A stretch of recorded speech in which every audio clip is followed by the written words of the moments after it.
అలాగే నన్ను ఈ స్థలానికి ఆహ్వానించిన ప్రియ తల్లిగారు పద్మమ్మ గారికి నా వందనాలు. అలాగే మరి స్థానిక దైవజనులు సతీష్ గారికి, పాస్టమ్మ గారికి కూడా నా వందనాలు. అలాగే మరి చిన్నమ్మ గారికి కూడా నా వందనాలు. కూడొచ్చిన మీకు కూడా యేసుక్రీస్తు నామములో నా వందనాలు తెలియజేస్తున్నాను. మంచిదండి. మరి దేవుని యొక్క వాక్యంలోనికి వెళదాం. ఒక మాట పరమగీతాల గ్రంథంలో నుండి చదువుకుందాం. పరమగీతాల గ్రంథము 1వ అధ్యాయము 4వ వచనంలో మొదటి 2 లైన్లు చదువుదామండి. నన్ను ఆకర్షించుము, మేము నీ యొద్దకు పరిగెత్తి వచ్చేదము. చిన్న ప్రార్థన చేసుకుందామండి. కళ్ళు మూసుకున్నట్లయితే ప్రార్థన. ప్రేమగల తండ్రి, మీ ఘనమైన శ్రేష్టమైన పరిశుద్ధ నామానికి వందనాలు స్తోత్రాలు చెల్లిస్తూ ఉన్నాం. ఈ మంచి సమయంలో ప్రభువా, అనుకోని రీతిగా మీ పాద సముఖంలో ఇలా కూడి నాయన నీ మాటలు వినే ధన్యత మా అందరికీ మీరు అనుగ్రహించారు నాయన. మా తలంపులు వేరు, మా ఉద్దేశాలు వేరు. మీ తలంపులు ఎంతో ఉన్నతమైనవి. అంచేత మీ తలంపులను బట్టి మిమ్మల్ని స్తుతిస్తూ ఉన్నాం. ఈ సమయంలో ప్రభువా, మీరు మా అందరితో మాట్లాడి మమ్మల్ని అందరినీ బలపరచమని యేసు నామాన్ని వేడుకుంటున్నాం తండ్రి. ఆమేన్. మంచిదండి. మనం చదువుకున్న పరమగీతాల గ్రంథం గురించి చెప్పాలంటే, పరమగీతం అనే మాటకు అర్థం ఏంటంటే ప్రేమగీతం అని అర్థం. ఏమని అర్థం అండి? ప్రేమగీతం అని అర్థం. అలాగే పరమగీతం అనే మాటకు అర్థం ఏంటంటే పరసంబంధమైన గీతం అని కూడా అర్థం. ఏంటి పరసంబంధమైన గీతం? ఏంటి ప్రేమ గీతం అంటే, పరమందున్నటువంటి ప్రభు అయిన యేసుక్రీస్తు వారికి ఆయన స్వరక్తం ఇచ్చి సంపాదించుకున్న సంఘానికి మధ్యనున్న మాటలే ఈ పరమగీతంలో ఉన్నటువంటి మాటలు. పరమగీతాల గురించి ఒక మాట చెప్పాలంటే, పరమగీతాలు అర్థమైతే పరమార్థం, అపార్థమైతే అనర్థం. ఈ మాట మీకు అర్థమైందండి? పరమగీతాలు అర్థమైతే పరమార్థం, అపార్థమైతే అనర్థం. పరమగీతాల్లో విస్తారమైన మాటలు ఉండవు. కొన్ని ప్రియుడు మాటలు ఉంటాయి, కొన్ని ప్రియురాలు మాటలు ఉంటాయి. ప్రియుడు అనగానే మన ప్రభు అయిన యేసుక్రీస్తు వారు గుర్తుకు రావాలి. ప్రియురాలు అనగానే ఆయన స్వరక్తం ఇచ్చి సంపాదించుకున్న సంఘం మనకి గుర్తుకు రావాలి. అలాగే పరమగీతాలు అక్షరార్థంగా చదివితే అపార్థాలు కలిగే ప్రమాదం ఉంది. అందుకని పరమగీతాలు ఎలా చదవాలంటే ఆత్మీయంగా చదవాలి, ఆత్మీయంగా మనం అర్థం చేసుకోవాలి. అప్పుడే మనకు పరమగీతాలు తేలిగ్గా అర్థమవుతాయి. ఇంకొక మాట కూడా చెప్పాలి పరమగీతాల గురించి. ఏంటి ఆ మాట అంటే, మనం చదివిన మాట ప్రియురాలు గురించి ప్రియుడు మాట్లాడిన మాట, లేక ప్రియుడు గురించి ప్రియురాలు మాట్లాడిన మాట అనేది మనకు అర్థమైతేనే పరమగీతం మనకు సులువుగా అర్థమవుతూ ఉంటుంది. కాబట్టి ఇప్పుడు చెప్పండి, మనం చదివిన మాట ప్రియురాలు మాట, ప్రియుడు మాట. అమ్మ, ఎవరి మాట అది? ప్రియుడు గురించి ప్రియురాలు మాట్లాడుతున్నారా, లేక ప్రియురాలు గురించి ప్రియుడు మాట్లాడుతున్నారా? అమ్మ, ప్రియుడు గురించి లేకపోతే ప్రియుడితో ఎవరు మాట్లాడుతున్నారు? ప్రియురాలు మాట్లాడుతున్నారు. చాలా సంతోషం. ఇంకో ప్రశ్న అడుగుతాను, చెప్పండి. ఇక్కడ ఆకర్షించబడేది ఎంతమంది? పరిగెత్తుకొచ్చేది ఎంతమంది? అమ్మ, ఆకర్షించబడేది ఎంతమంది? పరిగెత్తుకొచ్చేది ఎంతమంది? అక్కడే ఉంది కదా. ఏమనుంది? నన్ను ఆకర్షించుము అనగా, నన్ను అంటే ఏకవచనం. ఆకర్షించబడేది ఎంతమంది? ఒక్కరే. మేము నీ యొద్దకు పరిగెత్తి వచ్చేదము. ఇప్పుడు పరిగెత్తుకొచ్చేది ఎంతమంది? బహువచనం అంటే అనేకులు. చెప్పండి, ఆకర్షించబడేది ఎంతమంది? ఒక్కరే. కానీ పరిగెత్తుకొచ్చేది మాత్రం అనేకులు. దేవునికి స్తోత్రం. మరో ప్రశ్న అడుగుతాను, చెప్పండి. ఆకర్షించే గుణం ఎవరికి ఉంది?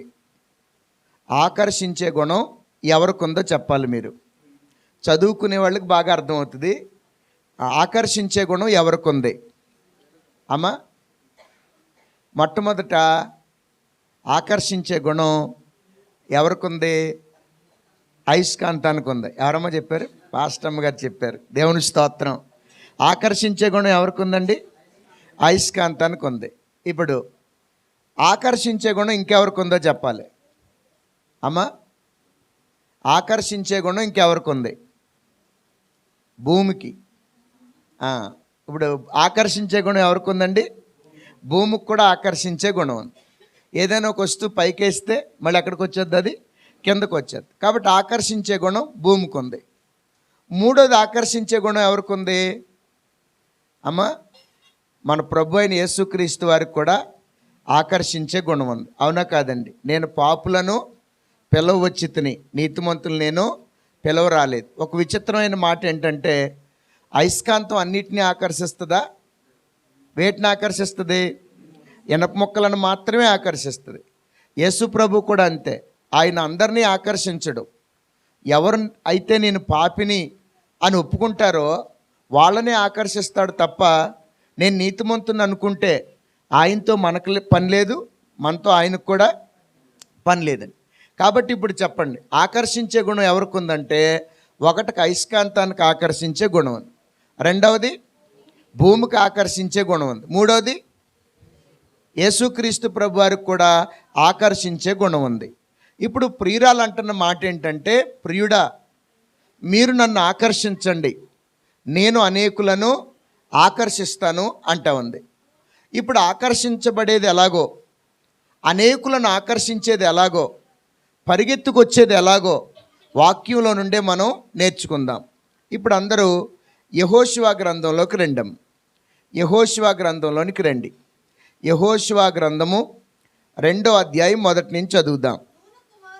నూను కుమారుడైన యెహోషువ వేగుల వారైన ఇద్దరు మనుషులను పిలిపించి మీరు పోయి ఆ దేశమును ముఖ్యముగా ఎరికోను చూడుడని వారితో చెప్పి షిత్తీము నొద్ద నుండి వారిని రహస్యముగా పంపెను. వారు వెళ్ళి రాహాబను ఒక వేశ్య ఇంట చేరి అక్కడ దిగగా. చాలండి, ఇలా నా మాటలు వినండి అమ్మ.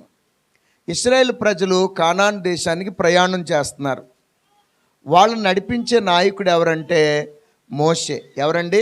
మోషే గారు నడిపిస్తూ ఉన్నారు. మోషే కీర్తనలు ఇలా రాశారు, 90 కీర్తనలు ఇలా అంటారు ఆయన. ఏమని? నరుని ఆయుష్కాలం 70 సంవత్సరాలు, అధిక బలం ఉంటే 80 సంవత్సరాలు అన్నారు. అంటే ఆయన మాట ప్రకారంగా 70 సంవత్సరాలు ఓ మనిషి ఆయుష్కాలం. వాళ్ళు కొంచెం ఆరోగ్య నియమాలు సూత్రాలు పాటిస్తే ఇంకో 10 ఏళ్ళు బ్రతుకుతారు, అంటే 80 ఏళ్ళు.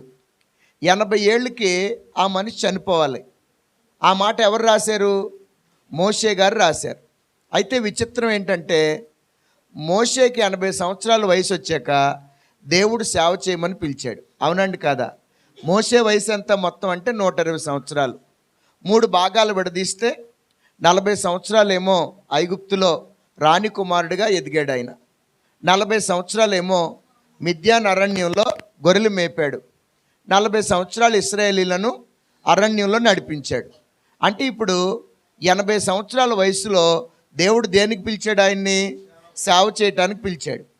అప్పుడు మోషే అన్నాడు, ప్రభువా నేను ఆల్రెడీ చెప్పాను, నరుని ఆయుష్కాలం 70 సంవత్సరాలు, అధిక బలం ఉంటే 80 సంవత్సరాలు. మరి నా మాట ప్రకారంగా నేను చనిపోవాలి కదా, మరి మీరు ముందు పిలిస్తే ఇంకా నేను సేవ చేద్దును కదా, నా బలమంతా అయిపోయాక ఇప్పుడు నేనేం సేవ చేయనంటే దేవుడు అన్నారంట, నువ్వు నా సేవ చేయి, నీకు ఆరోగ్యం ఇస్తాను అన్నారంట. దేవుని స్తోత్రం. 40 సంవత్సరాలు ఎక్స్ట్రా అనమాట, బోనస్ అనమాట. 40 సంవత్సరాలు మోసే సేవ చేశాడు. 40 సంవత్సరాలు దేవుడు మోషేకి ఆయుష్కాలాన్ని ఆరోగ్యాన్ని ఇచ్చారు. ఈ 40 సంవత్సరాలు ఎలాగా? కాళ్ళలో ఎముకల్లో సత్తువు తగ్గలేదట, శరీరం ముడతలు పడలేదట, కంటి చూపుకి మాంద్యం కలగలేదంట. అంటే దేవుని పనిచేస్తే ఆరోగ్యం అనే రహస్యం అక్కడ మనకు కనబడుతుందండి. ఈరోజు చాలామంది దేవుని సన్నిధిలో అస్సలు వంగరండి. వాళ్ళ కోసం ఎన్నైనా బాధలు పడతారు, వాళ్ళ కోసం అరిగిపోతారు, కరిగిపోతారు. ఇంకా ఎక్స్ట్రా పని అన్న ఉంటే, ఎక్స్ట్రా టైం ఏమన్నా ఉంటే చేసేద్దాం అనుకుంటారు. దేవుని పని వచ్చేసరికి ఇక్కడ చీపురు బోలు తీసి అక్కడ పెట్టరండి. వాళ్ళని ఎప్పుడైనా కదిపితే కాళ్ళ నొప్పులు, ఏళ్ళ నొప్పులు, తల తిరిగిపోతుంది, ఏ బాధలు చెప్తూ ఉంటారు. నేనేమంటున్నానంటే దేవుని పని చేయండి. మీరు దేవుని పని ఎంత చేస్తే అంత ఆరోగ్యాన్ని పొందుకుంటాం. అది నా మాట కాదు, మోషే గారి జీవితంలో దేవుడు నెరవేర్చిన మాట. ఎవరు పరిచర్య చేస్తే వాళ్ళు ఆరోగ్యంగా ఉంటారండి. మీరు ఎంత పరిచర్య చేస్తే అంత బలంగా ఉంటారు. రేపటి నుంచి మీరు పరిచర్య చేసి చూడండి, మీ ఆరోగ్యాన్ని దేవుడు ఉన్నతంగా ఆశీర్వదిస్తాడు.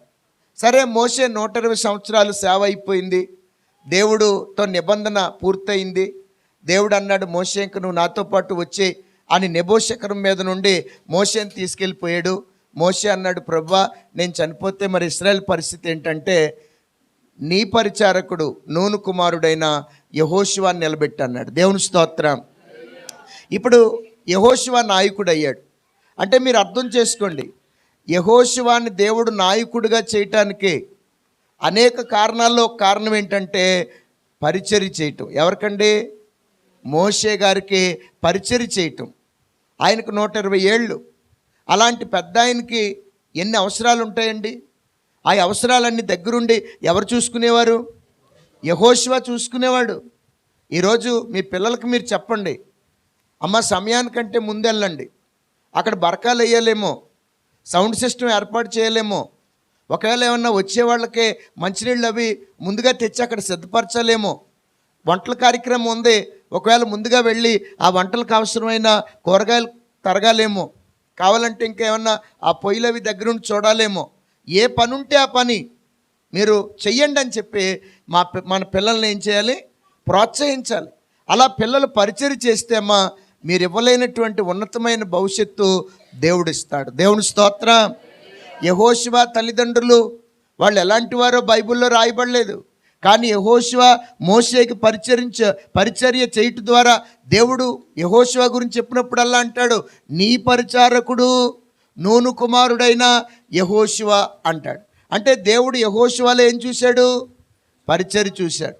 పాటలు పాడితే అందరూ చూస్తారు, ప్రసంగం చెప్తే అందరూ చూస్తారు. అదేవిధంగా ఏదైనా మరి ఇంకా బాగా ఏదైనా గొప్ప పని చేస్తే అందరికి కనపడతాం. కానీ పరిచర్య ఎవరికి కనపడదు. ఎందుకంటే ఎవరు లేనప్పుడు చేసేది పరిచర్య. అవునండి కాదా? ఇప్పుడు ఈ బరకాలు వేయాలంటే ఎప్పుడు వేయాలి? మీరు అందరు రాకముందు వేయాలి. ఈ బరకాలు తీయాలంటే ఎప్పుడు తీయాలి? మీరు అందరూ వెళ్ళిపోయాక తీయాలి. కాబట్టి అది మీకు కనపడని పరిచర్య, కానీ దేవుడికి కనపడే పరిచర్య. స్తోత్రం చెప్దాం. కాబట్టి ఆ విధంగా యెహోషువ పరిచర్య చేసి ఇప్పుడు నాయకుడు అయ్యాడు. ఇశ్రాయేల్ ప్రజలను నడిపిస్తున్నాడు. దేవుడు చెప్పాడు, యెహోషువ మీరు కనానుకు వెళ్ళాలి కనుక మధ్య మధ్యలో కొన్ని ప్రాంతాలు దాటుకుంటూ వెళ్ళాలి. అలా వెళ్ళేటప్పుడు మీరు వాళ్ళతో మాట్లాడండి, అయ్యా మీ వెన్నులు మేము త్రొంచం, మీ బావుల్లో నీళ్లు త్రాగం, మీకు ఎటువంటి ఇబ్బంది కలిగించం, మా దారిని పడి మేము వెళ్ళిపోతాం అని అడగండి. వాళ్ళు చోటు ఇచ్చారా? మర్యాదగా వాళ్ళకి ఏ నష్టం చేయకుండా మీరు వెళ్ళిపోండి. చోటు ఇవ్వలేదా? వాళ్ళతో యుద్ధం చేసి ఆ పట్టణాన్ని స్వాధీనపరుచుకుని జయించి ముందుకు సాగమని చెప్పాడు. ఆ క్రమంలో ఇప్పుడు యెహోషువ ఇశ్రాయేల్ ప్రజలు నడిపిస్తూ యెరికో దగ్గరికి వచ్చారండి. ఎక్కడికి వచ్చారమ్మా? యెరికో దగ్గరికి వచ్చారు. యెరికో గురించి చెప్పాలంటే అది చాలా పురాతనమైన పట్టణం. యెరికో పట్టణం గురించి మనం చూస్తే పాత నిబంధనలోనే ఉందండి, కొత్త నిబంధనలో కూడా యెరికో అనే పట్టణం గురించి మనం చూస్తాం. యెరికో అనే పదానికి అర్థం ఏంటంటే సువాసన అని అర్థం. యెరికో అంటే అర్థం ఏంటండి? సువాసన అని అర్థం. విచిత్రం ఏంటంటే పేరు గొప్ప ఊరు దెబ్బ అంటారు కదా, అలా పేరుకైతే అది బాగానే ఉంది, కానీ ఊరు మాత్రం అంత మంచిది కాదు. ఆ ఊరిలో నీళ్లు మంచివి కాదు, ఆ ఊరిలో మనుషులు మంచోళ్ళు కాదు, ఆ ఊరి పరిస్థితే చాలా భయంకరంగా ఉంటుంది. అలాంటి ప్రాంతాన్ని యేసు ప్రభు ప్రేమించారు. అందుకనే కొత్త నిబంధనలో పాత నిబంధనలో కూడా యెరికో గురించి రాయబడింది. ఈ యెరికో పట్టణం చాలా పురాతనమైన పట్టణం. యెరికోలో ఉన్న ప్రజలు చాలా దారుణంగా ఉండేటువంటి ప్రజలు. అలాగే యెరికో ప్రజలకి ఒక గర్వం కూడా ఉంటుందండి. ఏంటి ఆ గర్వం అంటే, ఆ గర్వానికి కారణం యెరికో పట్టణం చుట్టూ చాలా ఎత్తైన విశాలమైన ఓ పెద్ద గోడ ఉంటుందన్నమాట. దానికి 2 గవిన తలుపులు ఉంటాయి. ఉదయం 6 గంటలకు తెస్తారు. ఎవరైనా లోపలికి రావాలన్నా, వ్యాపారస్తులైనా బయట వారు లోపలికి రావాలన్నా, లోపల వారు బయటికి వెళ్ళాలన్నా ఉదయం 6 గంటలకు తెస్తారండి. సాయంత్రం 6 గంటలకే ఖచ్చితంగా గవిన తలుపులు వేసేస్తారు. ఎందుకంటే క్రూర మృగాలు కానీ శత్రువులు కానీ లోపలికి రాకుండా ఆ గేట్లు వేసేస్తారు. గేట్లు వేసేసిన తర్వాత ఎవరన్నా వస్తే తెల్లారే వరకు వాళ్ళు ఎక్కడ ఉండాలి? పట్టణం వెలుపలే ఉండాలి. అది ఎంత వెడల్పు అంటే, ఒక రథం ఇటు వెళ్తుంది అనుకోండి గోడ మీద, మరో రథం అటు వచ్చింది అనుకోండి, ఒకదానికొకటి తగులుకోకుండా వెళ్ళిపోతాయంట. అంత విశాలమైన ఎత్తైనటువంటి గోడ ఆ యెరికో పట్టణం చుట్టూ ఉంది. అంచేత వాళ్ళ ధైర్యం ఏంటంటే, మనల్ని ఎవరు కూడా ఏమీ చేయలేరు. ఏ శత్రువు కూడా మన కన్ను గప్పి లోపలికి రాలేడు. ఎందుకంటే రాత్రి పటిష్టంగా తలుపులు వేసేస్తాం, పొద్దున్న తలుపులు తీస్తే అందరూ కాపలా ఉంటాం. ఆ ఒక్క ద్వారం ద్వారా తప్ప ఇక ఎవరు లోపలికి ఎట్టి పరిస్థితుల్లో కూడా ఏం చేయలేరు, రాలేరు అని చెప్పి వాళ్ళు చాలా గర్వంగా ఉంటారండి, అహంకారంగా ఉంటారు. అదే యెరికో పట్టణంలో రహాబ్ అనే ఒక వేశ్య కూడా నివసిస్తూ ఉంది. ఆమె ఆ ప్రాకారం మీద ఇల్లు కట్టుకుందంట. ఎక్కడండి? ప్రాకారం మీద ఇల్లు కట్టుకుందట. ఆ ఇంటి యొక్క ద్వారం పట్టణం లోపలికి ఉంటుందంట. ఆ ఇంటి యొక్క కిటికీ అటువైపుగా ఉంటుందట. ఆవిడ ఏం చేస్తుంది? పగలేమో పూటకోళ్ళవాని ఇల్లు అనగా హోటల్ వ్యాపారం, రాత్రులేమో వ్యభిచారం. ఆమె కాకుండా అమాయకులైన పేదవాళ్ళైన ఆడపిల్లలను ఒక 10-20 మందిని ప్రలోభపరిచి, మీ అమ్మ నాన్న దగ్గర ఉంటే మీకు మంచి వస్తువులు ఉండవు, మంచి బట్టలు ఉండవు, మీ అవసరాలు సరిగా తీరవు, నా మాట విని నేను చెప్పినట్టు వింటే మీరు మంచి బట్టలు కొనుక్కోవచ్చు, కావలసిన డబ్బులు ఇస్తాను, నేను చెప్పినట్టు వినండి అని అమాయకులైన పేద పిల్లల్ని ప్రలోభపరుచుకుని వాళ్ళతో కూడా వ్యభిచారం చేయిస్తూ ఏం సంపాదిస్తుందంటే డబ్బులు సంపాదిస్తూ ఉంది. ఇది రహాబు సంగతి. ఇప్పుడు ఆ యెరికో పట్టణం మీదకి వీళ్ళు వెళ్ళి అడిగారు, అయ్యా మాకు దారి ఇవ్వండి, మీకు హాని చేయకుండా మా దారిని పడి మేము వెళ్ళిపోతాం అంటే అస్సలు కుదరదు, ఏం చేసుకుంటారో చేసుకోండి, మా పట్టణంలోంచి మీకేమివ్వం, దారి ఇవ్వం అన్నారు. దారి ఇవ్వం అని అంటే ఇప్పుడు యెహోషువతో దేవుడు అన్నారు, ఆ పట్టణంతో యుద్ధం చేసి స్వాధీనపరుచుకుని మీరు ముందుకు వెళ్ళండి అని దేవుడు చెప్పారు. ఆ ప్రకారంగా యెహోషువ ఇప్పుడు 2 వేగుల వారిని రహస్యంగా షిత్తీము నుండి పంపించాడంటే అక్కడికి యెరికోను చూడడానికి. వాళ్ళ పేర్లు రాయబడలేదు కానీ వేగుల వారని రాయబడింది. వాళ్ళిద్దరూ వెళ్ళారట. వెళ్ళి ఆ పట్టణం బలం ఎంతో, ఆ పట్టణం బలహీనత ఏంటో, అక్కడ ఎంతమంది ప్రజలు ఉంటారో, ఆ పట్టణం మీదకి మనం ఎంతమందితో వెళ్తే ఆ పట్టణాన్ని మనం జయించగలుగుతామో ఇవన్నీ చూసి రండని 2 వేగుల వారిని పంపితే వీళ్ళు రహస్యంగా మొత్తం పట్టణం అంతా తిరిగి ఆఖరిగా ఎక్కడికి వచ్చారంట? రహాబ్ అనే వేశ్య ఇంటికి వచ్చారు. ఎందుకంటే పాపం చేయటానికి కాదు కానీ, ఏం చెప్పాను, ఆవిడ ఇల్లు ఎలాంటి ఇల్లట? పూటకోళ్ళవాని ఇల్లు అనగా అదొక భోజన సత్రం అన్నమాట. భోజనం కోసమని వచ్చారండి. భోజనం కోసమని వచ్చారు. ఆవిడ భోజనం పెట్టారు, భోజనం ముగించారు. ముగించిన తర్వాత ఇప్పుడు రథాల శబ్దం వినబడిందట, గుర్రాల శబ్దం వినబడింది. వెంటనే వీళ్ళు ఏం చేశారంటే, ఏంటి రథాల శబ్దం వినబడుతుంది అనుకున్నారు. అది రహాబు గమనించి ఈ వేగుల వారిని మిద్ది మీదకి ఎక్కించేసిందట. జనపనార కట్టలో వాళ్ళకి అడ్డుగా పెట్టేసిందండి. అడ్డుగా పెట్టేసి మామూలుగా కిందకు వచ్చేసింది. ఈ రథాలు సైనికులు వచ్చేసి, ఏయ్ రహాబు రా బయటికి అన్నారు. గబగబా వచ్చేసింది.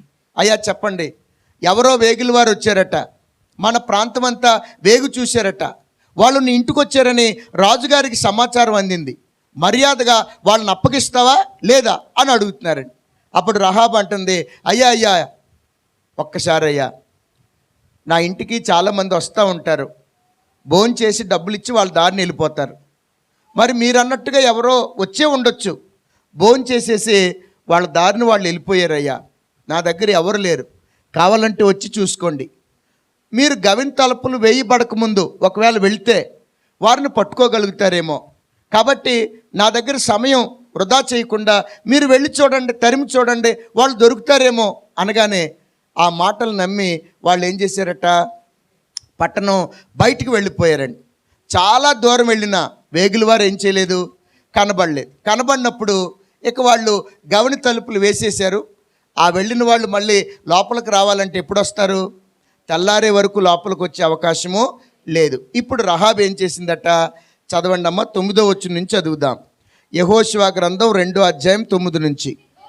యెహోవా దేశమును మీకిచ్చుచున్నాడనియు మీ వలన మాకు భయము పుట్టుననియు మీ భయం వలన ఈ దేశ నివాసులందరికీ ధైర్యము చెడుననియు నేనెరుగుదును. మీరు ఐగుప్తు దేశములో నుండి వచ్చినప్పుడు మీ ఎదుట యెహోవా ఎర్ర సముద్రపు నీరును ఎలాగూ ఆరిపోచేసెనో యోర్దాను తీరమునున్న అమోరీయుల ఇద్దరు రాజులకు సీహోనుకును ఓగునకు మీరేమి చేసితిరో అనగా మీరు వారిని ఎలాగూ నిర్మూలము చేసితిరో ఆ సంగతి మేము వింటిమి. మేము విన్నప్పుడు మా గుండెలు కరిగిపోయెను. మీ దేవుడైన యెహోవా పైన ఆకాశమందును కింద భూమి అందును దేవుడే మీ ఎదుట ఎట్టి మనుషులకైనను ధైర్యం ఏమాత్రం ఉండదు.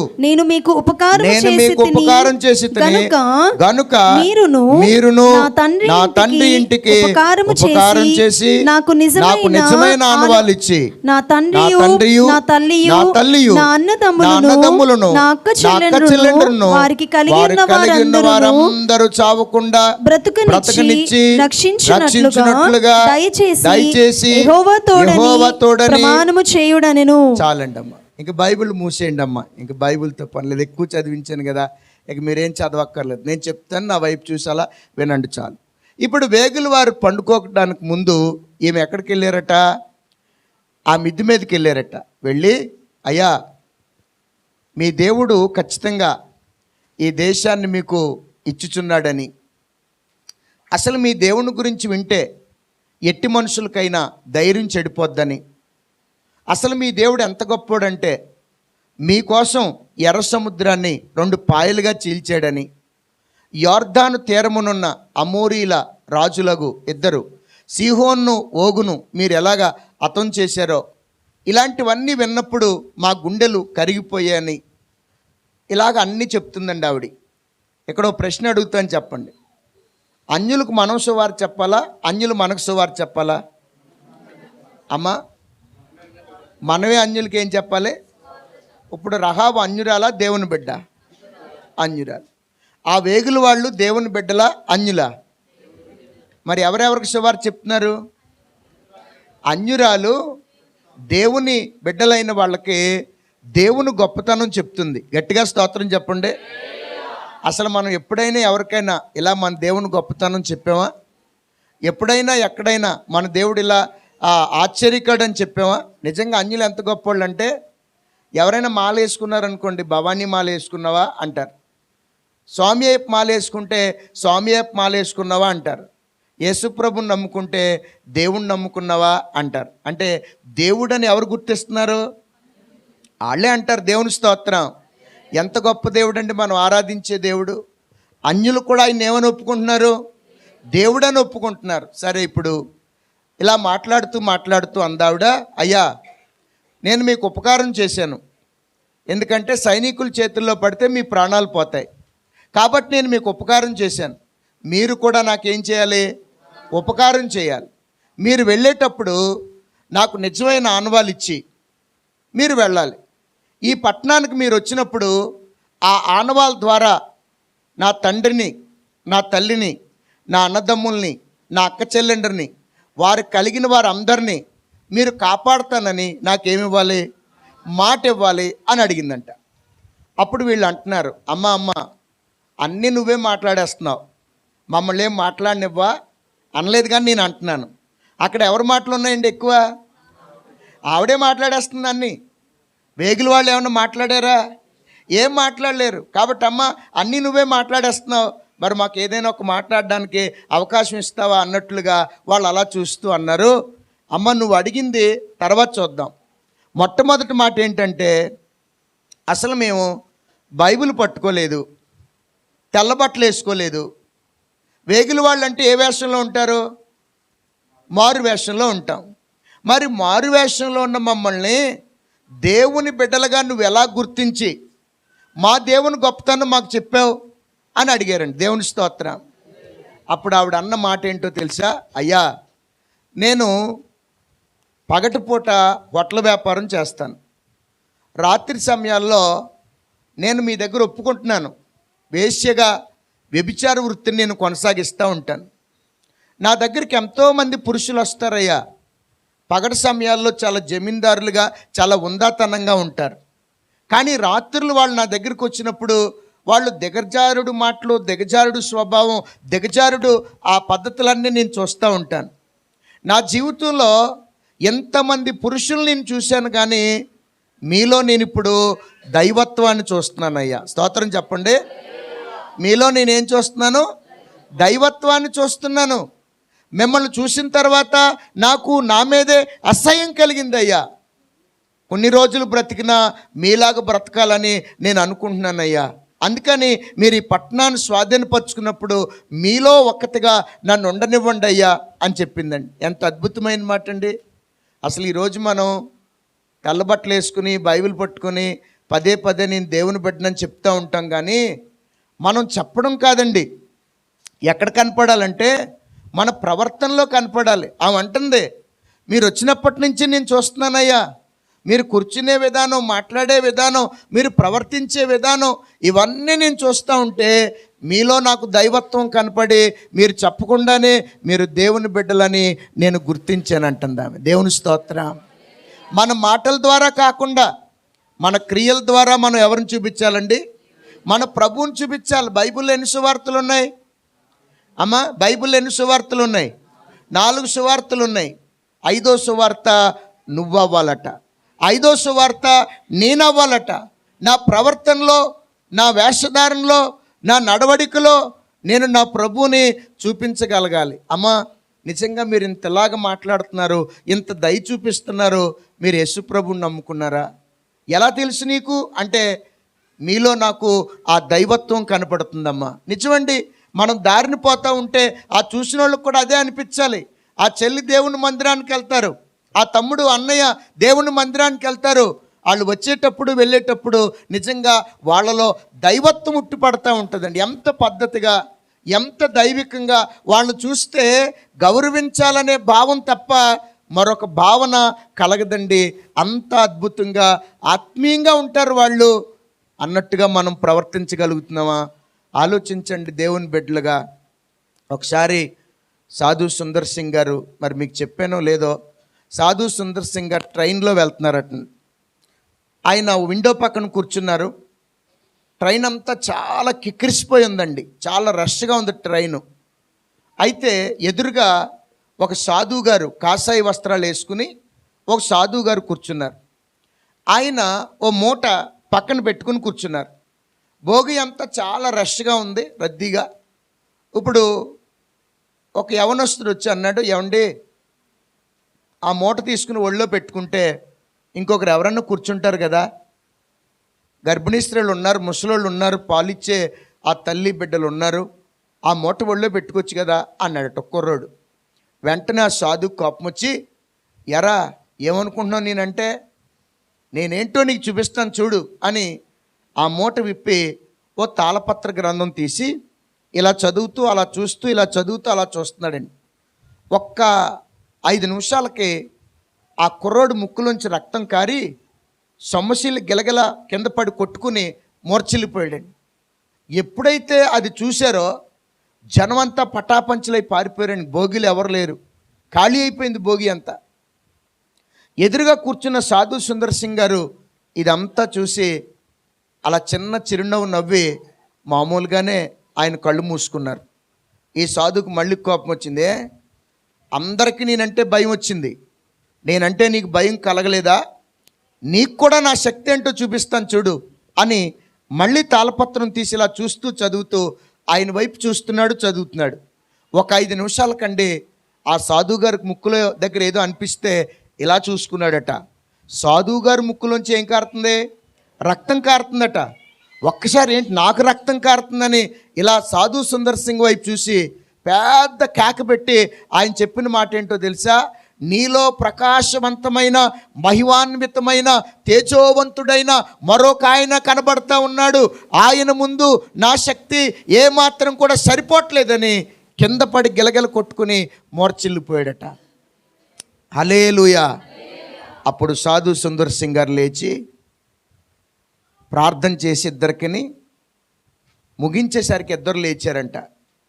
లేచి కూర్చున్నప్పుడు ఆ సాధువు అన్నాడు, ఎన్నో సంవత్సరాలు హిమాలయ పర్వతాల్లోనికి వెళ్ళి నా జీవితాన్ని నేను పణంగా పెట్టి తపస్సు చేసి ఇన్ని శక్తులు సాధించాను, కానీ మీలో ఉన్న ఆ శక్తి ముందు ఇదేదీ పనికిరాట్లేదు, నా సాధనంతా వ్యర్థమే, నాకు మీలో ఉన్న ఆ శక్తి నాకు కావాలి అని ట్రైన్లోంచే ఆ తాళపత్ర గ్రంథాలు విసిరేసి ఆ రోజు నుంచి సాధు సుందర్ సింగ్ గారికి శిష్యుడు అయిపోయాడంట. స్తోత్రం చెప్పండి. హల్లెలూయా. మనలో ఎవరు కనపడాలండి? మన ప్రభువు కనపడాలండి. దేవుణ్ణి నమ్ముకుంటాం, మందిరానికి వస్తాం, బైబిల్ చదువుతాం, పాటలు పాడతాం, ఇదంతా కాదండి. నీ ప్రభువు కనపడాలి. ఆ రహాబ్ అదే చెప్తుంది, అయ్యా ఎంతమంది పురుషులను చూశానయ్యా, కానీ మీలాగా ఇంతవరకు నేను ఎవరిని చూడలేదయ్యా. మిమ్మల్ని చూసినప్పుడు మీలో నాకేం కనపడుతుంది? దైవత్వం కనపడుతుందయ్యా. మిమ్మల్ని చూసిన తర్వాత నా మీదే నాకు అసహ్యం కలిగించి నేను ఇలా బ్రతుకుతున్నానా? ఇది ఒక బ్రతుకేనా? ఇలాంటి బ్రతుకు నేను బ్రతకూడదు అనుకుంటున్నానయ్యా. నాకు బ్రతుకు కావాలయ్యా, నాకు మీరు మాట ఇచ్చి నిజమైన ఆనవాళ్ళు ఇచ్చి వెళ్ళండి అయ్యా అని బ్రతిమలాడుతుందండి. అప్పుడు వాళ్ళు అన్నారు, అమ్మా నువ్వు కోరుకునేది బాగానే ఉంది, కానీ మరి ఇంతవరకు నువ్వు చెప్పింది మేము విన్నాం, మేము చెప్పింది కూడా నువ్వు వినగలిగితే ఖచ్చితంగా మేము నీకేం చేస్తాం? ఉపకారం చేస్తాం అన్నారు. చెప్పండి అయ్యా, నేను చేస్తానని. ఇప్పుడు నిజానికి ఓ మాట, పాపానికి వచ్చే జీతం ఏంటి చెప్పండి? పాపానికి వచ్చే జీతం మరణం. ఇప్పుడు రహాబు ఏం చేస్తుంది? పాపం చేస్తుంది. మరి ఆ పాపానికి ఆవిడ ఏమవ్వాలి? చచ్చిపోవాలి. ఇప్పుడు ఆవిడ ఏం కోరుకుంటుంది? బ్రతకాలని కోరుకుంటుంది. కుదురుద్దా అండి? బైబిల్ ఏం చెప్తుంది? పాపానికి వచ్చే జీతం మరణం. మరణం అన్నప్పుడు ఆవిడ ఏమవ్వాలి? నిజంగా చనిపోవాలి. మరి ఆవిడ ఏం కోరుకుంటున్నారు? బ్రతకాలని కోరుకుంటున్నారు. మరి ఇది ఎలా సాధ్యం? ఇప్పుడు ఆ వేగుల వారు అంటున్నారు, అమ్మా నువ్వు బ్రతకాలనుకుంటే 2 పనులు చేయాలి. ఏం పనులు చేయాలి? 2 పనులు చేయాలి. ఆ 2 చేయగలిగితే నువ్వు బ్రతుకుతావు, నీ ఇంటి వారు కూడా బ్రతుకుతారు అని చెప్పారు. చేస్తానయ్యా అంది. ఏంటి ఆ 2 పనులు అంటే, మొదటి పని, మేము వెళ్ళడానికి కిటికీకి తాడు కట్టి మమ్మల్ని అలా గోడ అవతలలోకి దింపేస్తావు కదా, మేము వెళ్ళిపోతాం. వెళ్ళిపోయాక తాడు ఇప్పేసి ఏం కట్టాలి? ఎర్రని తొగరదారం కట్టాలి. అది మొదటి పని. రెండో పని ఏంటంటే, నువ్వు ఎవరెవరిని కాపాడాలనుకుంటావో వాళ్ళందరినీ ఈ ఇంట్లోకి తీసుకురావాలి. ఏ ఇంట్లోనికి? ఎర్రని తొగరదారం ఉన్న ఈ ఇంట్లోకి తీసుకొచ్చి ఇక్కడ పెడితే వాళ్ళ ప్రాణాలకు మేము ఉత్తరవాదులం. ఈ ఇంట్లో లేకుండా నీ వాళ్ళు ఎవరైనా చనిపోతే వాళ్ళకి మేము ఉత్తరవాదులం కాదు. ఈ ఇంట్లో ఉండి ఎవరైనా చనిపోతే వాళ్ళ ప్రాణాలకు మేము ఎవరం? ఉత్తరవాదులం. ఈ 2 పనులు చేస్తే ఖచ్చితంగా మేము నీకు సహాయము చేస్తాం అని చెప్పారు. తప్పకుండా చేస్తానయ్యా అని ఆవిడ కూడా అంది. దేవుని స్తోత్రం. హల్లెలూయా. ఇప్పుడు తాడు కట్టేసింది ఆవిడ. ఆ తాడు పట్టుకుని వేగుల వారు దిగిపోయారు. వాళ్ళ దారిని వాళ్ళు వెళ్ళిపోయారు. ఇప్పుడు రహాబు ఏం చేయాలి చెప్పండి? అమ్మ ఎన్ని పనులు చేయాలి? 2 పనులు చేయాలి. మొదటి పని ఏంటి? తాడిప్పేసి దారం కట్టాలి. రెండో పని ఏంటి? ఎవరెవరిని కాపాడాలనుకుంటుందో వాళ్ళందరిని తీసుకొచ్చి ఆ ఇంట్లో పెట్టాలి. ఏమంటే ఇప్పుడు ఈ 2 పనులు ఎవరు చేయాలి? రహాబు చేయాలి. ఇప్పుడు మొదటి పని చెప్పండి. తాడిప్పేసి దారం కట్టాలి. తాడిప్పేసి దారం కట్టడం సులువా కష్టమా? అమ్మ తాడిప్పేసి దారం కట్టడం సులువా కష్టమా? సులువే. కానీ నేను కష్టం అంటున్నాను. ఎందుకు కష్టం అంటున్నానంటే, తాడేంటో దారం ఏంటో తెలాలి కదా మనకి. తాడేంటో దారం ఏంటో తెలిస్తే అది సులువో కష్టమో మనకే అర్థం. అది తాడేంటో దారం ఏంటో చెప్తానేనండి. ఒక అమ్మాయి చచ్చిపోవాలని అనుకోండి, తాడుతో ఊరేసుకుంటుందా దారంతో ఊరేసుకుంటుందా? తాడుతోనే. అవునండి కాదా? ఒకవేళ ఇలా అంది భర్తతో, ఏమండి మీరు మాటి మాటికి మీ ఇష్టం వచ్చినట్టు మాట్లాడుతున్నారు, మీరు ఉద్యోగానికి వెళ్ళొచ్చేలోపు ఈ దారంతో ఊరేసుకుని చచ్చిపోదాం అనుకుంటున్నాను అందనుకోండి ఆవిడ. భర్త ఏమంటాడు? ఫోన్లో సరదాగా 10 సార్లు వేసుకో, నీకు సరదా తీరిపోయినట్టు ఉంటుంది, ఈ లోపల నేను డ్యూటీ ముగించుకుని వచ్చేస్తాను అంటాడు. అవునా కాదా? కాబట్టి చచ్చిపోవాలనుకుంటే దేంతో ఊరేసుకుంటారు? తాడుతో ఊరేసుకుంటారు. అంటే తాడు చంపే స్థానంలో ఉంది. అవునండి కాదా? దాని పేరు పాపం. పాపానికి వచ్చే జీతం ఏంటి? మరణం. తాడి పేరు ఏం పేరు చెప్పండి? పాపం. పాపం ఏ రోజైనా మనిషిని ఆత్మీయంగా చంపేస్తుంది. ఏ రోజైనా పాపం ఆత్మీయంగా కూడా మనిషిని ఏం చేస్తుంది? చంపేస్తుంది. అందుకని తాడు ఏ స్థానంలో ఉందంటే చంపే స్థానంలో ఉంది. దాని పేరు ఏం పేరు చెప్పండి? పాపం. ఇప్పుడు ఎక్కడికి వద్దాం? దారం దగ్గరికి వద్దాం. దారం అంటే ఏంటో కూడా చెప్తాను వినండి. ఒక అమ్మాయి గర్భవతి అయింది. 9 నెలల తర్వాత ప్రసవం జరిగింది.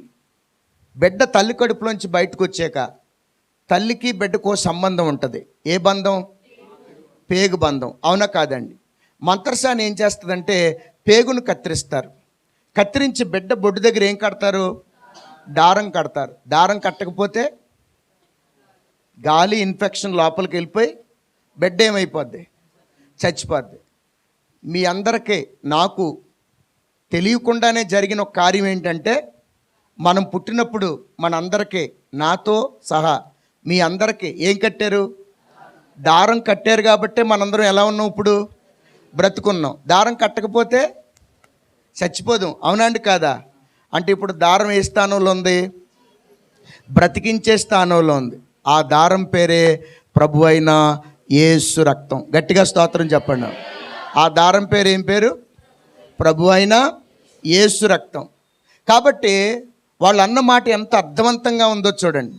అమ్మ, పాపమనే ఆ తాడిప్పే, రక్షించే రక్తమైన యేసు రక్తం దగ్గరికి రా.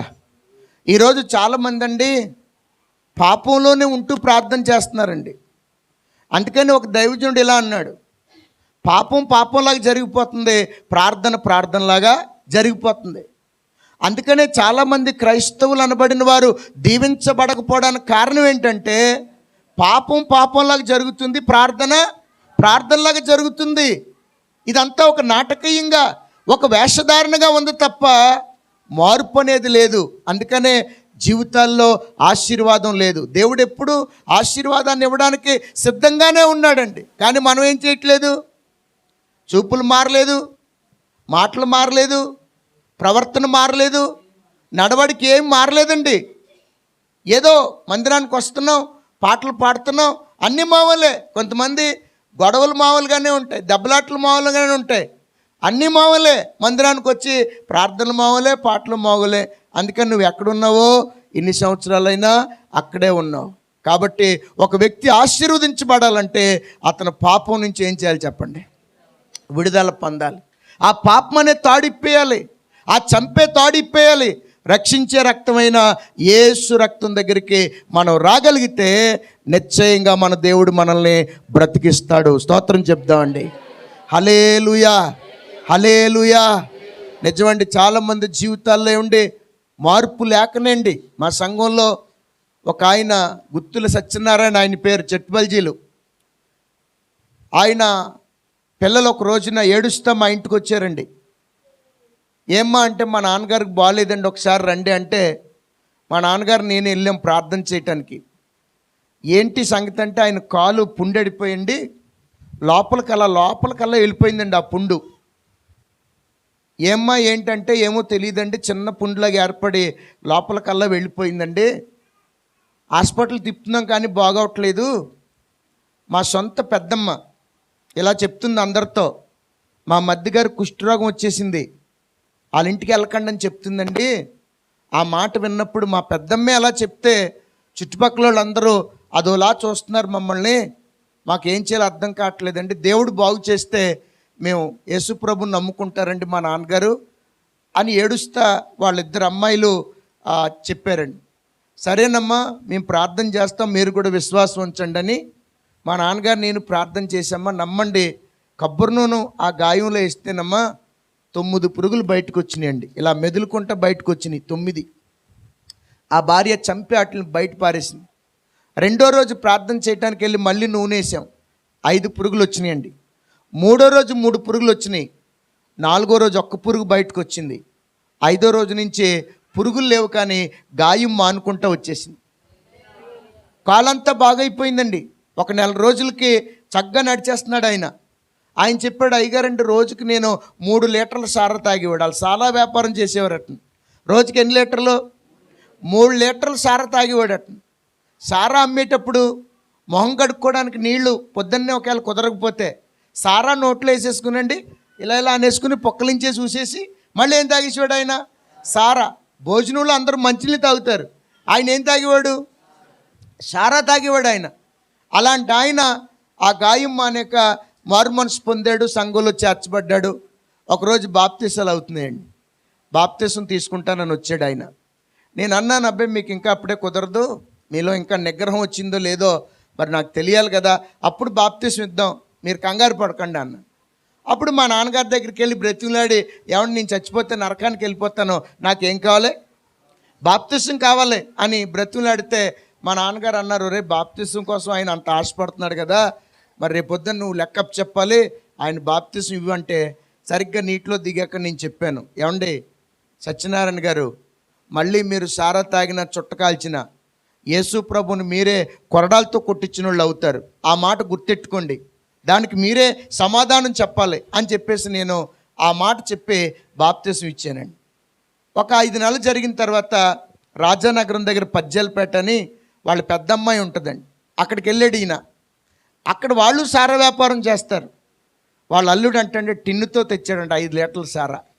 చికెన్ బాగా వేపేసి ఫ్రై చేసి లోపల పట్టుకెళ్ళి, మావయ్య ఇదిగో కావలసినంత తాగి పడిపో, నువ్వు ఎప్పుడు లేస్తావో అప్పుడే లేచి ఇంటికి వెళ్ళి దూగానులే, మీ పాస్టర్ గారు ఉండరు, మీ సంఘస్థులు ఉండరు, ఎవరు ఉండరు, తాగి అని ఆ టిన్ లోపలెట్టేసి చక్కగా గాడెట్టేసి బయట కూర్చున్నాడంట అల్లుడు. ధైర్యం వచ్చేసింది, పాస్టర్ గారు ఉండరు, సంఘం ఉండరు, ఎవరు ఉండరు, తాగి పడుకుందాం, లేచి అప్పుడు వెళ్దాం అనుకుని గ్లాసులో వేసేసుకున్నాడండి సారా. ఇలా తీసుకున్నాడంట, ఇలా నోటి దగ్గర పెట్టుకోబోతుకండి, రక్తంలా మారిపోయిందంట ఆ సారా. రక్తంలా మారిపోయి ఒక స్వరం వినబడుతుందంట, మళ్ళీ మీరు సారా తాగితే యేసు ప్రభువును మీరే కొరడాలతో కొట్టించిన వాళ్ళు అవుతారనే స్వరం వినబడుతుందంట. గజగజ గజగజ వణుకుపోయండి, చెమటలు పట్టేసి ఆ గ్లాస్ అక్కడ పెట్టేసి తలుపులు తెరుచుకుని బయటకు పారిపోయి వచ్చాడండి. వాళ్ళ అల్లుడు, అదే మామయ్య అప్పుడు అవగొట్టేసావా? ఆ చెమటలు ఏంటనంటే, బాబు నీకు దండం పెడతాను ఆయన, మా ఊరు వెళ్ళిపోతాను. అదేంటి మరి, తాగు నీకోసమే కదా, దయచేసి నాకొద్దు, నా మీద ప్రేమ ఉంటే ఒక జత బట్టలు కొను, ఓ మంచి జోళ్ళు కొను, అవి నువ్వు ఇచ్చేవని చెప్పుకుంటాను, మా ఊరు వెళ్ళిపోతున్నాను, ఇక్కడ ఉంటే మళ్ళీ నేను ఆ శోధనలో పడిపోతానని వెంటనే బస్సు ఎక్కి కొత్తపల్లి వచ్చారండి. రాడు నా దగ్గరికి వచ్చేసి, బాబు ఇలా జరిగింది బాబు, ఈరోజు నేను చాలా పడిపోతానికి ఇంక దగ్గరికి అయిపోయింది, కానీ దేవుడు నన్ను మాట్లాడి నిలబెట్టాడు. దేవుని స్తోత్రం చెప్పండి, హల్లెలూయా. ఆ తర్వాత అండి వాళ్ళ అబ్బాయికి జాబ్ వచ్చింది, ఆ 3 కుమార్తెల కుటుంబాలు దీవించబడ్డాయి. ఆ తర్వాత ఆయన అద్భుతంగా సంఘంలో మంచి పాత్ర పోషించి చక్కటి మరణం పొంది ప్రభు దగ్గరికి వెళ్ళిపోయారు. ఎందుకు ఈ మాట చెప్తున్నానంటే, నువ్వు పాపాన్ని విడిచిపెడితే దేవుడు దీవిస్తాడండి, పాపాన్ని వదిలిపెడితే ఖచ్చితంగా దేవుడు బాగు చేస్తాడండి. కాబట్టి ఆ రహాబ్ అనే వేశ్య ఆ దైవజనులైన వేగుల వారు చెప్పిన మాటల ప్రకారంగా ఆ తాడిప్పేసి ఆ స్థానంలో ఏం కట్టిందండి, ఆమె ఎర్రని తొగరదారం కట్టింది. అనగా అర్థం, పాపాన్ని వదిలేసి రక్షించే రక్తమైన యేసు రక్తం దగ్గరికి ఆవిడ వచ్చింది. ఇప్పుడు పని అయిపోయింది. రెండో పని ఏం చేయాలి అమ్మా? ఎవరెవరిని కాపాడాలనుకుంటుందో వాళ్ళందరినీ తీసుకొచ్చి ఎక్కడ పెట్టాలి? ఆ ఇంట్లో పెట్టాలి. ఇప్పుడు మొదటి పని అయిపోయింది కాబట్టి తాడు ఇప్పేసి దారం కట్టేసింది కాబట్టి ఆవిడ. రెండో పని ఏంటంటే, ఎవరెవరిని కాపాడాలనుకుంటే వాళ్ళందరిని తీసుకొచ్చి ఆ ఇంట్లో పెట్టాలి. ఇప్పుడు ప్రశ్న అడుగుతాను, చెప్పండి. వెళ్ళి, అమ్మా నాన్న మరి నా ఇంటికి వస్తే మీరు బ్రతుకుతారు, కారణం ఇశ్రాయేలీలు కొద్ది రోజుల్లో ఈ పట్టణాన్ని ఏం చేయబోతున్నారు? స్వాధీనపరచుకోబోతున్నారు. కాబట్టి వాళ్ళు నాకు మాట ఇచ్చారు, నా ఇంటిని కాపాడుతానని. నా ఇంటికి వస్తే మీరు బ్రతుకుతారు, నా ఇంటికి రాకపోతే మీరు చస్తారు. అవునండి కాదా? ఖడ్గం పాలైపోతారు. మీరు బ్రతకాలనుకుంటే ఎక్కడికి రండి? అన్నిటికంటే బలమైంది ఏంటి చెప్పండి? మనిషి దేనికి భయపడతాడు? అంతే కదండి, హాస్పిటల్కి వెళ్ళాం దగ్గు వస్తుందని, దగ్గుని పక్కెట్టే వాళ్ళు నీకు గుండె పాడైపోయింది, ఊపిరితిత్తులు పాడైపోయి ఒక్క అడుగు తీసి అడిగేస్తే చచ్చిపోతావు. మరి ఇంటికి ఎలా ఫోన్ చేసుకుంటావు? ఫోన్ చేసుకుని 1 లక్ష రూపాయలు తెస్తే ట్రీట్మెంట్ మొదలెడతామని, కానీ మనం ఏం చేస్తాం? వాళ్ళందరినీ తోసేసి ముందే మంచం ఎక్కేస్తాం. మంచం ఎక్కేసి ఒరే ఎలాగోలాగా అప్పు అయినా పప్పు అయినా చేసి ఓ ₹1,00,000 తెచ్చేయండి బాబు, ఉన్న డబ్బులు తర్వాత చూసుకుందాం, మీరు కోసేయండి అంటాం. అవునండి కదా? అన్నిటికంటే భయం ఏది? మరణం. కాబట్టి మీరు చస్తారు, నా ఇంటికి వస్తే బ్రతుకుతారు అంటే వస్తారా రారా? అమ్మా వస్తారా రారా? నేను రారు అంటున్నాను, మీరేమో వస్తారంటున్నారు. ఏం చేద్దాం? ఎందుకు రారు అంటున్నానో ఈ మాట కూడా చెప్పాలి కదా. ఊరిలోనే ఆవిడే వృత్తి? వ్యభిచారం చేస్తుంది. ఉదాహరణకి ఇలా అనుకుందాం, పెళ్లి సంబంధానికి వెళ్ళారు, అన్నీ ఓకే అయిపోయినాయి. ఎవరో వచ్చి ఆ తండ్రితో చెప్పారు చెవిలో, అయ్ ల్యాండ్ అన్నాడు. అదేం సార్ ఇప్పుడు దాకా బావగారు అన్నారు, వరుసలు కలిపేశారు, లేవండి అంటున్నారు ఏంటంటే, అవును లేవండి, మా గుమ్మాలో ఉండే అర్హత మీకు లేదు, పొండి అవతలకి. అదేంటండి ఇప్పుడు దాకా అలాగన్నారు ఇలా అన్నారు, పెళ్ళప్పుడు పెట్టుకుందాం అన్నారు, ఏంటి ఇలాగంటున్నారంటే, వెళ్ళండి అయ్యా, మీ పెద్దమ్మాయి రహాబ్ అంట కదా, ఊరిలోనే వ్యభిచారం చేస్తుందంట కదా, అలాంటి ఇంట్లోకి ఎలాగా మా అమ్మాయిని పంపిస్తాం అనుకున్నారు మీరు? ఏ ముఖంతో వచ్చారు మీరు? వెళ్ళండి అంటే తండ్రికి ఎంత అవమానం అండి. కళ్ళంటి నీళ్ళు అలా కారిపోతా తల దించుకుని అందరూ ఏడ్చుకుంటూ వచ్చేసారు. ఇలాంటి అవమానాలు ఎన్నో జరిగినాయి. అలాంటప్పుడు ఈవిడ వెళ్ళి, నానా అమ్మ నా ఇంటికి వస్తే మీరు బ్రతుకుతారు రండి అంటే వస్తారా రా? అమ్మ వస్తారా? రారు. ఏమండి వేస్ట్ కదా ఆవిడ, రారు. మరి ఎలా రప్పించాలి? రారు, ఏం చేయాలి? ఎలా రప్పించాలి? దేవుని స్తోత్రం. ఇప్పుడు ఎలా రప్పించాలి తెలుసండి? రహాబు వెళ్ళింది, నాన్న అమ్మ మా ఇంటికి రండి నాన్న, మీరు వస్తే నా ఇంటి దగ్గర బ్రతుకుతారు నాన్న, రండి రండి అని బ్రతులాడుతుంది. దుర్మార్గురాలా, మా పరువు మర్యాద మంట కలిపేసి మేము ఎన్నోసార్లు బతికినా చచ్చినట్లు చేసి మమ్మల్ని ఇప్పుడు నీ ఇంటికి రమ్మంటావా? రాం పో అని తండ్రి ముఖం మీద తలుపేసాడండి. తలుపేసేస్తే అక్కడే పడి ఏడుస్తుందండి. తలుపులు తీస్తే వచ్చేసి కాళ్ళ మీద పడిపోతుంది, నాన్న ఒక్కసారి నాన్న నాన్న అని కాళ్ళ మీద పడిపోతుంది.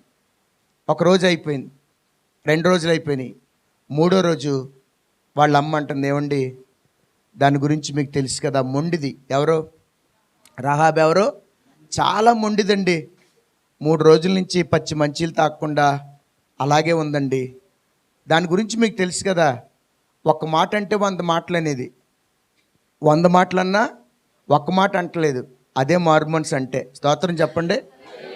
ఇలా అనుకుందాం మనలో మన మాట. ఆవిడ అట్ల వ్యాపారం కదా, మారుమనసు పొందకముందు. ఆ దారిని వెళ్ళిపోతున్నారు తండ్రి, నానా పొలంలోకి వెళ్తున్నావా, టీ తాగుతూ కానీ రానానా అని పిలిచింది. తండ్రిలా వెనక్కి తిరిగి అన్నాడు, దుర్మార్గురాలా, మమ్మల్ని ఏమో సర్వనాశనం చేసి టీ తాగుతూ కానీ రమ్మని పిలుస్తావా, నువ్వు ఎప్పుడో చచ్చేవని నీళ్ళు వదిలేసాం, నేను రాను అన్నాడు తండ్రి. సర్రమని లేచిపోయిందండి. ఎవరో రహాబు. ఎల్వయ్యా పెద్ద కబుర్లు చెప్తున్నావంటే, ఏదో తండ్రి కదా టీ తాగుతావు కదా అని పిలిస్తే పెద్ద బడాయి వాళ్ళకి పోస్తున్నాయంటే, వెళ్ళు పందిని కన్నట్టు 10 మందిని కంటే కాదు, నీ ఇంటి దగ్గర ఉంటే కడుపు నుండి అన్నం పెట్టావా, కట్టుకోవడానికి మంచి బట్టలు ఉన్నాయా? ఈరోజు నా స్టేటస్ ఏంటో తెలుసా? ఈ ఊరు జమీందారులు సాయంత్రం అంటే నా ఇంటికి వస్తారు, ఇది కావాలంటే 24 గంటలు నా దగ్గర ఉంటుంది, అది నా స్టేటస్ అంటే. వెళ్ళు కబుర్లు చెప్తున్నావేంటి? ఆ దారి పొడుక్కు వెళ్ళే వరకు తిట్టేదండి. ఇప్పుడు 100 మాటలన్నా అది మారు మనసు అంటే. స్తోత్రం చెప్పండి. ఒక్క మాట అంటే ఎన్ని మాటలు అనేది? 100 మాటలు అనేది. 100 మాటలు అన్నా సరే ఏమంటలేదు, ఒక్క మాట కూడా అంటలేదండి. మారు మనసు అలా ఉండాలి. ఈరోజు మనం ఎన్ని మాటలో ఎన్ని రకాలుగా మాట్లాడతామో, ఎన్ని రకాలుగా ప్రవర్తిస్తూ ఉంటామో, ఎలా మారుతారండి?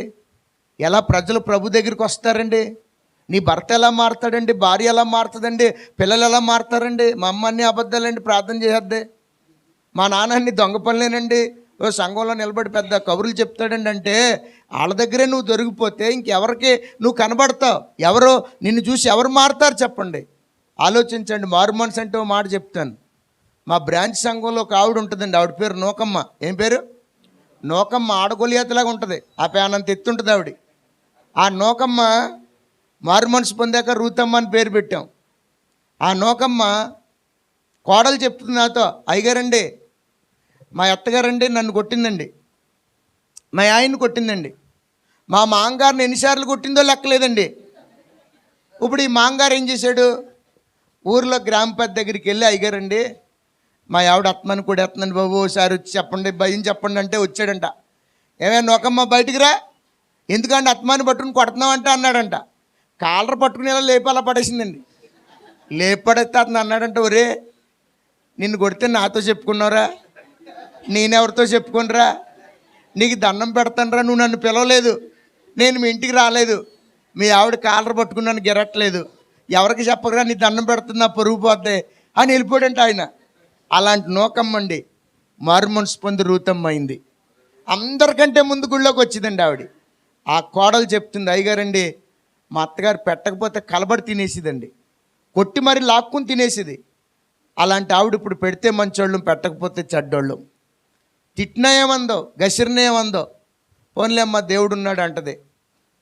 మా అత్తగారు యేసుప్రభు నమ్ముకున్నాక, యేసుప్రభు మేళ్ళు ఇస్తాడు, మిద్దెలు ఇస్తాడు, వెండి బంగారాలు వస్తాయి అని మేము నమ్ముకోలేదండి.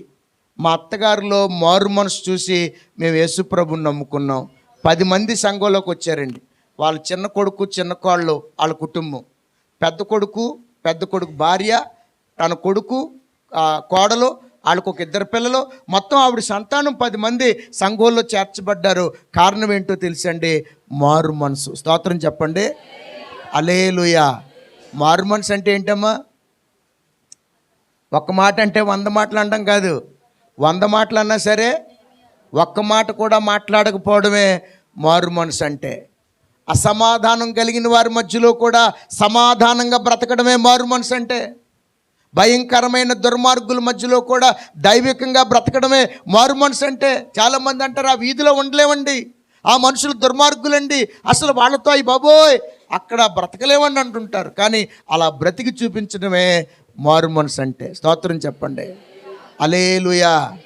దేవుడు నిన్ను ఎందుకు పెట్టాడు అక్కడ? ఎందుకు పెట్టాడు? అవసరమైతే అక్కడి నుంచి ఎక్కడికో పంపేయగలడు ఆయన, కానీ అక్కడే పెట్టాడంటే వారిలో క్రీస్తు ప్రేమ నువ్వు చూపించవలసి ఉంది.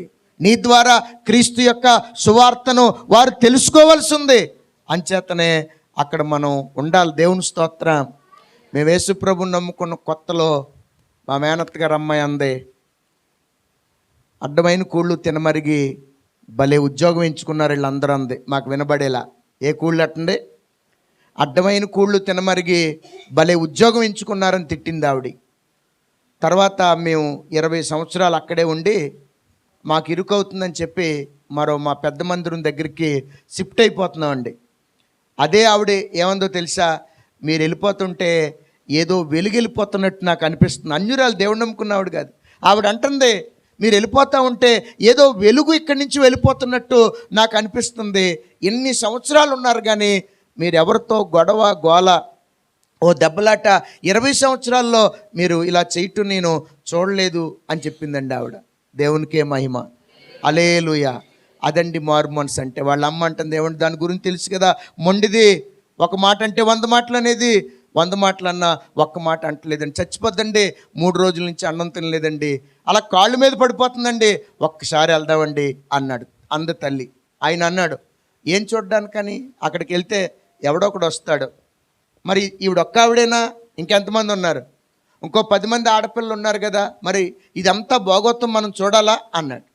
అప్పుడు ఆ తల్లి అంటుంది, లేదండి, ఎవరో వచ్చారట 2, వాళ్ళని చూసిన తర్వాత దాని జీవితంలో ఏదో మార్పు వచ్చిందంట.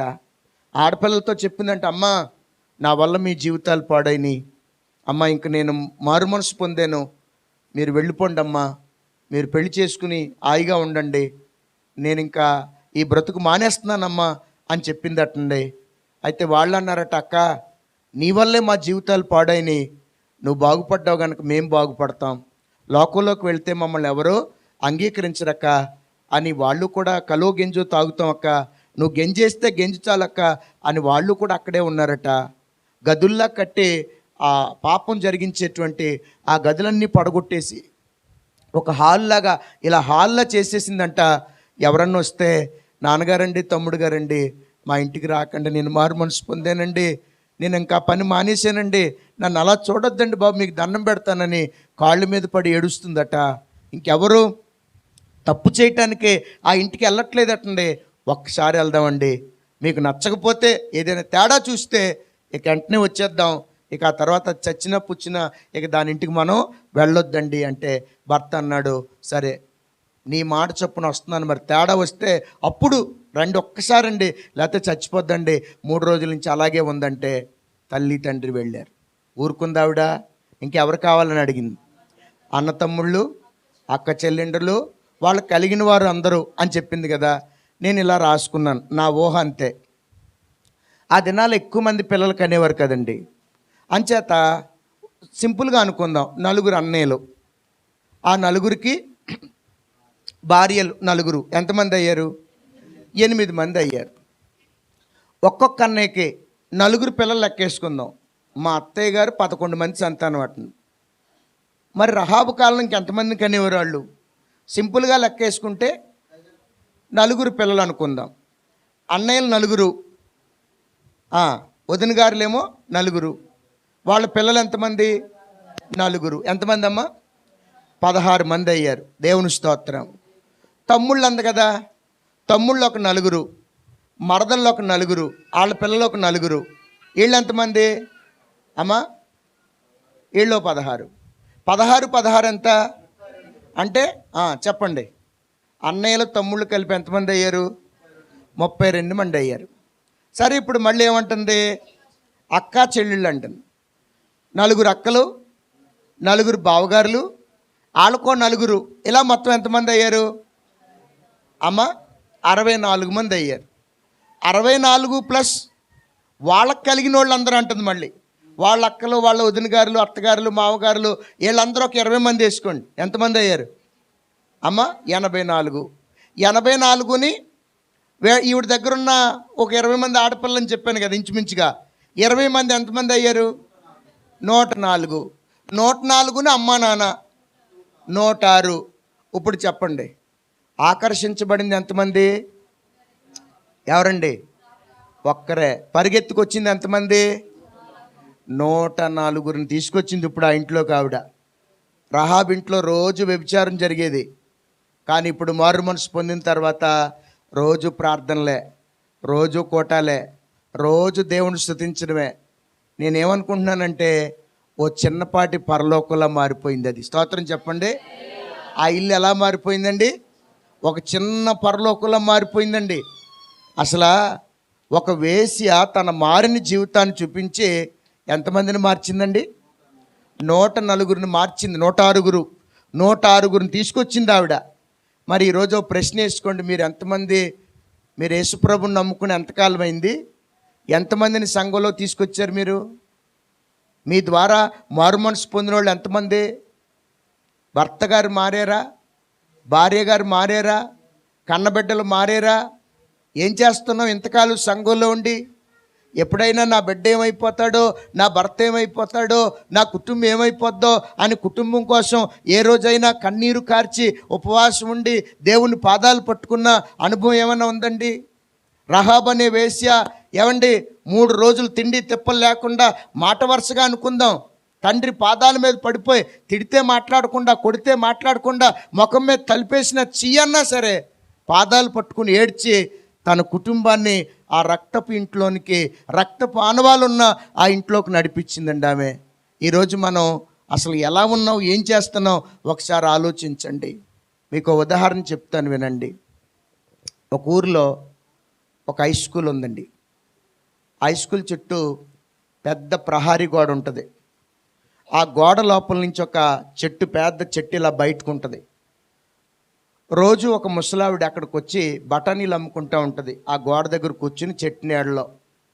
స్కూల్లో చదువుకునే పిల్లలందరూ ఆవిడ దగ్గర బఠానీలు కొనుక్కుంటూ ఉంటారు. అందుకని ఆవిడకి ఏమని పేరు పెట్టారంటే బఠానీలు మామ అని పేరు పెట్టారు. ఏం పేరు? బఠానీలు మామ, బఠానీలు మామ అంటూ ఉంటారు అందరూ. అయితే ఇప్పుడు ఒకరోజు ఎండాకాలం ఆ మామ రోజులాగే వచ్చి అక్కడ కూర్చోడానికే 2 గోనె సంచులు ఉంటాయి. ఒక సంచి ఏమో తను కూర్చోడానికి వేసుకుని గోడకు జారబడి కూర్చుంటుంది. ఇంకో సంచి ఎదురుగుంట పెట్టుకుని ఆ బుట్టలో బఠానీలు అమ్ముతూ ఉంటుంది. రోజులాగే వచ్చి ఆ గోనె సంచి వేసుకుని గోడకు జారబడి చచ్చిపోయిందండి. చచ్చిపోతే కొంతసేపటికి ఎవరో చూశారు, అరే బఠానీలు మామ కదలట్లేదేంటి అని చూస్తే చచ్చిపోయింది. మామ చచ్చిపోయిందని గబగబా లోపలికి వెళ్ళి ఆ హెడ్ మాస్టర్తో చెప్పారు. ఆ టీచర్స్ అందరు బయటకు వచ్చి చూస్తే మామ చచ్చిపోయింది. ఏంటి మరి మామకి ఎవరున్నారు ఏంటని అందరూ మాట్లాడుకుంటూ ఉంటే తెలిసింది ఏంటంటే ఈ మామకి ఎవరు లేరు, కట్టుకున్న భర్త లేడు, కడుపును పుట్టిన బిడ్డలు లేరు, పాపం దిక్కుమాలింది, ఆ ఊరి చివర పూరు గుడిసెలో ఉంటుంది, ఈ బఠానీలు అమ్ముకుంటా జీవనాన్ని కూడా కొనసాగిస్తూ ఉంటుంది అని చెప్పి చెప్పారండి. అరే పాపం ఎంత బతుకు బతికి దిక్కుమాలిన దానిలో ఇలా చనిపోయిందా అని అనుకుంటున్నారు తప్ప జారబడి చచ్చిపోయిన ముసలమ్మని కనీసం పడుకోబెడదామని ఎవరు కూడా ముందుకి రాలేదండి. ఈ లోపుగా ఎవరో ధైర్యం చేసి ఆ బఠానీలు బుట్ట అది చూస్తే ఆ పైన బఠానీలు ఉన్నాయి, దాని కింద కొన్ని పేపర్లు ఉండి ఆ పేపర్ల కింద కొన్ని కరపత్రాలు, ఆ కరపత్రాల కింద ఒక కొత్త నిబంధన బైబిల్ ఉందండి. ఆ బైబిల్ చూస్తే దాని మీద చర్చి అడ్రస్ స్టాంప్ వేసి ఉందన్నమాట. ఫోన్ నెంబర్ ఉంటే ఫోన్ చేశారు. అవతల పాస్టర్ గారు ఫోన్ ఎత్తారు. ఏమండి మరి బఠానీలు అమ్ముకునే మామ మా స్కూల్ దగ్గర చచ్చిపోయింది, మీకేమన్నా తెలుసా అంటే పాస్టర్ గారు అన్నారు, అయ్యయ్యో మామ చనిపోయిందా, ఆ మామ మా చర్చికే వస్తుంది, మా సంఘానికి వస్తుంది, చనిపోయిందా అని అనగానే మరి ఏం చేస్తారు, మేము ఏదో రకంగా భూస్థాపనకి ఏర్పాటు చేస్తాం, 1 గంట ఓపిక పెట్టండి, మా సంఘానికి కౌరు పంపిస్తాను, బాక్స్ ఏర్పాటు చేసి మేము వచ్చి మామనే తీసుకెళ్ళిపోతాం అన్నారు పాస్టర్ గారు. ఈ లోపల హెచ్ఎం గారు అంటున్నారు, అమ్మ సార్ మీరు త్వరగా రావాలి పాస్టర్ గారు, పిల్లలు కదా భయపడతారు శవాన్ని చూస్తే, తీసుకెళ్ళిపోండి వచ్చేస్తాం సార్ 1 గంట, ఈ లోపుగా త్వరగా అయితే త్వరగానే మేము ఏర్పాట్లు చేస్తాం అని చెప్పి పాస్టర్ గారు చెప్పారు. అందరూ అరే ఎంత దారుణం ఇలా అయిపోయింది అని అనుకుంటున్నారండి. ఈ లోపుగా ఓ పెద్ద కారు వచ్చిందండి. అందులోంచి ఒక ఆయన తెల్ల బట్టలు వేసుకుని చేతి నిండా బంగారు ఆభరణాలు ఉన్నాయి, ఖరీదైన సెల్ ఫోన్ మాట్లాడుతూ, ఆయన పెద్ద కాంట్రాక్టర్ అనమాట. ఫోన్లో చెప్తున్నాడు, ఇదిగో నేను పలానా హై స్కూల్ దగ్గర ఉన్నాను, మీరు గబగబా 400 కుర్చీలు పెద్ద టెంట్లో ఓ పెద్ద వ్యాను డెకరేషన్ చేసి పూలతో తీసుకుని రండి అని ఫోన్లో మాట్లాడుతూ ఆయన వచ్చి కింద కూర్చుండిపోయి ఏడుస్తూ ఉన్నాడు మౌనంగా. ఈ లోపల ఇంకో కారు వచ్చిందండి. అందులోంచి ఒక ఆవిడ చాలా అందంగా ఉన్నారు, చాలా ఆవిడ చూస్తుంటుంటేనే చాలా అందం అన్నమాట. ఆవిడ పెద్ద డాక్టర్ అమ్మ. ఆవిడ కారు దిగి ఆవిడొచ్చి నేల మీద కూర్చుని ఆవిడ ఏడుస్తున్నారండి. ఒక్కొక్కరు రావడం, ఎవరికో ఫోన్ చేయటం, అలా అలా అలా అలా ఇంచుమించు ఒక 30 గంటలో 400 మంది అయిపోయారండి. పెద్ద వ్యాను పవర్ డెకరేషన్ చేశారు, పెద్ద అడావిడి, అంతా ఓ కోలాహలంగా ఉన్నట్టుగా ఉంది. వీళ్ళందరికీ అనుమానం వచ్చిన టీచర్లందరికీ. అప్పుడు వచ్చి అన్నారు, ఏమండి అసలు మీరు ఎవరు, ఈ మామ మీకు ఏమవుద్ది, ఈ మామకు మీరు ఏమవుతారు, ఇంతవరకు మీరు ఎవరు కనపడలేదు, మీరు చూస్తేనా ఖరీదైన మనుషుల్లా ఉన్నారు, ఈ మామ చూస్తే బఠానీలు అమ్ముకునే దిక్కుమాలిన దానిలో ఈ మామ ఉండేది, ఏంటిదంతా మీరు ఈ అడవాడు ఏంటి, మామకు మీరు ఏమవుతారు, ఈ మామ మీకు ఏమవుద్ది అని అడిగారండి. అప్పుడు వాళ్ళందరూ చెప్పిన మాట ఏంటో తెలుసా, ఈ మామ మాకు ఏమీ అవ్వదు, ఈ మామకు మేము ఏమీ అవ్వం. మరి ఏమీ అవ్వనప్పుడు ఇదంతా ఏంటి అంటే వాళ్ళు చెప్పిన సమాధానం ఏంటో తెలుసండి, సార్ మేమందరం 10th క్లాస్ వరకు ఇదే స్కూల్లో చదువుకున్నాం, అలా చదువుకునే రోజుల్లో ఈ మామ దగ్గర బఠానీలు కొనుక్కునే వాళ్ళం. బఠానీలు కొనుక్కోవడానికి వచ్చినప్పుడు ఈ మామ అనేది ఆ డాక్టర్ అమ్మతో, అమ్మ బంగారు బొమ్మలా ఉన్నావమ్మా, మా పాస్టర్ గారు పరలోకం దేవదూతల గురించి చెప్పినప్పుడల్లా నువ్వే జ్ఞాపకం వస్తావమ్మా, అమ్మ యేసుప్రభుని నమ్ముకోమ్మా, చనిపోతే పరలోకానికి వెళ్తావు, అక్కడ ఉంటే దేవదూతలా ఉంటావమ్మా అని చెప్తూ ఉంటుంటే, ఏంటి మామ పిచ్చి మాటలు, బఠానీలు కొనుక్కోవడానికి వస్తే పరలోకం నరకం, మా బుర్ర తింటున్నావు ఏంటి మామ, ఏం చేయమంటావు, అమ్మ నా బంగారు తల్లివి కదూ, ఈ కరపత్రం చదువమ్మా, ఈ బైబిల్ చదువమ్మా, ఇంకా నీకు అర్థం అవ్వకపోతే మా పాస్టర్ గారితో కూడా చెప్పిస్తానమ్మా. అలా బ్రతిమలాడడం ద్వారా ఆ అమ్మాయి యేసు ప్రభుని తెలుసుకుని డాక్టర్ మన కుటుంబాన్ని రక్షణలోకి నడిపించుకుంది. ఇలా ఒక్కరు ఆ స్కూల్లో చదువుకున్న వాళ్ళు 400 మంది ఈ మామ ద్వారా మారు మనసు పొందారు. స్తోత్రం చెప్పండి, హల్లెలూయా. చదువు సంధ్య లేదండి, బఠానీలు అమ్ముకునే ముసలమ్మ ఎంతమంది రక్షణలోకి నడిపించింది, 400 మంది రక్షణలోకి నడిపించింది. అందరూ ఏడుస్తూ, మామ నువ్వు లేకపోతే మేమేమైపోదు మామ, నువ్వు లేకపోతే మాకు రక్షకుడిని ఎవరు పరిచయం చేసేవారు మామ, మా అందరికీ నువ్వు రక్షకుడిని పరిచయం చేసి మాకంటే ముందు రక్షకుడి దగ్గరికి వెళ్ళిపోయావా మామా, కిరీటదారివై మేము పరలోకానికి వచ్చేటప్పటికే 2 చేతులు చాపి మాకు ఆహ్వానం చెప్పడానికే రక్షకుడి దగ్గరికి వెళ్ళిపోయావా మామా, నీ వల్లే మా కుటుంబాలు రక్షణ పొందినాయి మామా, ఇంకా నువ్వు బ్రతుకుంటే ఇంకొంతమంది రక్షించబడేవారు కదా మామా, మామా వెళ్ళిపోయావా అని ఆ డాక్టర్ అమ్మ ఏడుస్తుంటే అందరూ బోర్మని ఏడుస్తున్నారండి. నిజంగా బ్రతుకంటే చావు అంటే ఒక మాట చెప్పనండి, నువ్వేం సంపాదించావు అనేది నువ్వు చచ్చిపోయాక నీ వాళ్ళు కానీ ఎవరో నలుగురు నీ శవం దగ్గర అలా నిలబడి ఈ అక్క సువార్త చెప్పబట్టే మేము యేసుప్రభుని తెలుసుకున్నామండి. ఈ తమ్ముడు మా కోసం కన్నీరు కార్చి మా ఇంటి చుట్టూ 10 సార్లు తిరిగి యేసుప్రభు గురించి చెప్పబట్టే మాకు రక్షణ దొరికిందండి. మాకంటే ముందు వెళ్ళిపోయాడు ఈ తమ్ముడు, ఈ అక్క, ఈ అమ్మ అని 4 కన్నీటి చుక్కలు నీ రక్త సంబంధులు కానీ ఎవరో నీ కోసం 4 కన్నీటి చుక్కలు కారుస్తారు చూడండి, అదే మనం సంపాదించుకునే నిజమైన ఆస్తి అండి. దేవుని స్తోత్రం. ఒక బఠానీలు అమ్ముకునే ముసలమ్మ 400 మందిని రక్షించింది. చదువు ఏమంటే ఒక వేశ్య భయంకరమైన పాపం చేసిన ఆమె మారు మనసు పొంది ఎంతమందిని రక్షించిందండి? 106 రక్షించింది. ఇప్పుడు చెప్పండి, ఆకర్షించబడింది ఒక్కరే, కానీ వాళ్ళు పరిగెత్తుకెళ్ళి రక్షణ వార్తను చెప్పి తీసుకొచ్చింది ఎంతమంది? అనేకులు. ఒకరు 106 మంది, ఒకళ్ళు ఎంతమంది చెప్పండి? 400 మంది. ఏమండి, కాపరు ఎప్పుడు పిల్లల్ని పెట్టడండి, గొర్రెలు మేపుతాడు, శ్రేష్టమైన ఆహారం పెడతాడు. గొర్రెలు ఏం చేయాలి? బలం తెచ్చుకుని పుష్టిగా ఉండి పిల్లల్ని పెట్టాలి. సంఘం ఆత్మల కోసం భారం కలిగి ఉండకపోతే సేవకుడు ఏమీ చేయలేడమ్మా. సేవకుడు మంచి వాక్యం చెప్తాడు, ఎవరినో పిలిపించి సంఘ క్షేమం కోసం, అవసరం లేదండి నేను ఇక్కడికి వచ్చినప్పుడు కుదరదండి పాస్టర్ గారు అంటే నా దారిని నేను వెళ్ళిపోతాను, కానీ వచ్చిన అవకాశం నా పిల్లలు బలపడాలి, వాళ్ళ కుటుంబాలు బాగుపడాలి అని చెప్పి, అయ్యా రండి మా సంఘంలో ఇలా ప్రార్థన పెట్టుకుంటాం అని కూటమి ఎవరి కోసం? మీకోసమే మంచి మాటలు వినాలి, సంఘం బలపడాలని. బలపడిన మనం ఏం చేయాలి? అనేకులను బలపరచాలి. బాగుపడిన మనం అనేకులను బాగు చేయాలి. వెలిగించబడిన మనం అనేకులను ఏం చేయాలి చెప్పండి? వెలిగించాలి. కాబట్టి ఆలోచన చేయండి. ఈ రోజున ఒక భారం పెట్టుకోండి మీలో.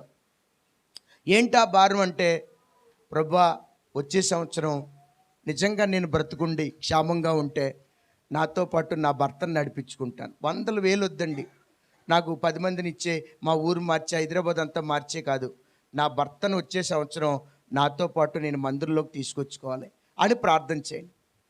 అలాగా ఇప్పుడు ఇక్కడ ఉన్న మనం ఒక 100 మంది ఉన్నాం అనుకోండి, 100 మంది కలిసి వచ్చే సంవత్సరం ఒక ఆత్మను తీసుకొస్తే ఎంతమంది అవుతాం? 200 మంది అవుతాం. 200 మంది మళ్ళీ సంవత్సరం ఒక ఆత్మనిమ్మని అడిగితే ఎంతమంది అవుతాం? 400 మంది అవుతాం. 400 మంది ఒక ఆత్మనిమ్మని అడిగితే ఎంతమంది అవుతాం? 800. 800 మంది ఒక ఆత్మనిమ్మంటే ఎంతమంది అవుతాం? హైదరాబాద్ ఎంత తేలిగ్గా మారిపోద్దో చూడండి. దేవుని స్తోత్రం, హల్లెలూయా. అంచేతమ్మా ఆకర్షించబడింది ఒక్క ఆమెడే, కానీ పరిగెత్తుకొచ్చింది మాత్రం అనేకులు.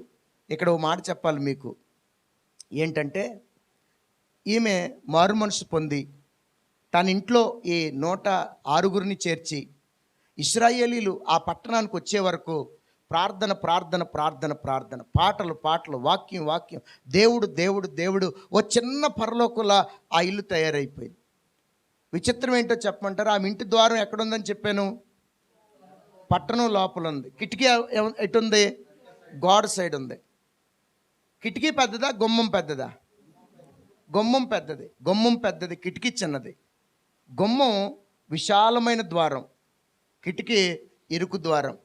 ఒకప్పుడు ఆవిడ కిటికీ మూసేసింది. ఆవిడ ఏం తెరిచింది? ఆవిడ గుమ్మం తెరిచింది. ఎవరు డబ్బున్న వాళ్ళు వస్తారా, బాగా ఎక్కువ డబ్బులు ఎవరిస్తారా అని ఆ గుమ్మం దగ్గర కూర్చుని అలా చూస్తూ ఉండేది ఆవిడ. ఇప్పుడు ఏం చేసింది ఆవిడ? ఇరుకు ద్వారం మూసేసింది. ఏ ద్వారం వైపు చూస్తుంది? ఇరుకు ద్వారం వైపు చూస్తుంది. ఇశ్రాయేలీలు ఎప్పుడు వస్తారా, ఎప్పుడు వాళ్ళు మమ్మల్ని విమోచిస్తారా అని అటువైపు చూడడం ప్రారంభించింది. ఇరుకంటే ఏంటమ్మా? విశాలం అంటే ఏంటి? నచ్చినట్టుగా బ్రతకడం. ఇరుకంటే ఏంటో చెప్పనా? నేను ఒక 7 మాటలు రాసుకున్నాను. ఇరుకంటే ఏంటి? ఇరుకంటే ఏంటో చెప్పనా? తీరుకులేని సమయాల్లో కూడా దేవునికి సమయం ఇవ్వడం ఇరుకంటే. చెప్పండి, ఏంటి చెప్పండి? తీరికలేని సమయంలో కూడా దేవునికి సమయాన్ని ఇవ్వడమే ఇరుకంటే. అదేవిధంగా ఇరుకంటే మీరు రాసుకుంటానంటే చెప్తాను, పర్లేదమ్మా? టైం ఉందా మీకు? నాకు నాకు 10:50కి ఉందండి. చెప్తాను. దేవుని స్తోత్రం. అంటే మీకు బాగా అర్థమవుద్దని ఈ మాటలు ఇరుకంటే చెప్తున్నాను, రాసుకోండి. దేవుని స్తోత్రం. ఇరుకంటే 24 గంటల సమయంలో దేవుడు మనకి ఎంత సమయం ఇచ్చాడు? 24 గంటల సమయంలో ప్రార్థనకి వాక్యానికి ఎంత సమయం ఇవ్వగలిగి ఇచ్చిస్తున్నామో, 24 గంటల్లో దేవునికి మనం ఇచ్చేది ఎంతో నమ్మకంగా ఇవ్వడమే ఇరుకంటే. మొదటి మాట. రెండో మాట, తీరిక లేని సమయంలో నియామక కూటాలు ఉంటాయి మనకి. నియామక కూటాలు అంటే తెలుసు కదా, శుక్రవారం ప్రార్థన, మంగళవారం ప్రార్థన, ఆదివారపు ఆరాధన, కృతజ్ఞత కూటాలు, ఈ నియామక కూటాలు. తీరిక లేని సమయంలో నియామక కూటాలకు కూడా మనం హాజరవ్వడమే ఇరుకంటే. దేవుని స్తోత్రం. మూడవదిగా రాసుకోండి ఇలా, కలహప్రియుల మధ్యన సమాధానంగా బ్రతకడమే ఇరుకంటే. కలహప్రియుల మధ్యన సమాధానంగా బ్రతకడం ఇరుకంటే. ఐదవదిగా, ఎన్నో ఖర్చుల మధ్యన దశంభాగం నమ్మకంగా చెల్లించడం ఇరుకంటే. సరిగ్గా మనం దశంభాగం తీసినప్పుడు ఏం వస్తాయి? ఖర్చులు వస్తాయి. ఎన్ని ఖర్చులు వచ్చినా అదే చూపిస్తూ ఉంటుంది మన మనసు. అదిగో డబ్బాలో ఉన్నాయి, తీసేయి, వాడే అని. ఎన్ని ఖర్చుల మధ్యలో నమ్మకంగా ఏమంటే దశంభాగం చెల్లించడమే ఇరుకంటే. ఐదవదిగా, ఎన్నో పనుల మధ్యలో నమ్మకంగా పరిచర్య చేయటమే ఇరుకంటే. సరిగ్గా పరిచర్య వచ్చినప్పుడే పనులు వస్తాయి. పనులు వచ్చినప్పుడు ఏమొస్తుంది?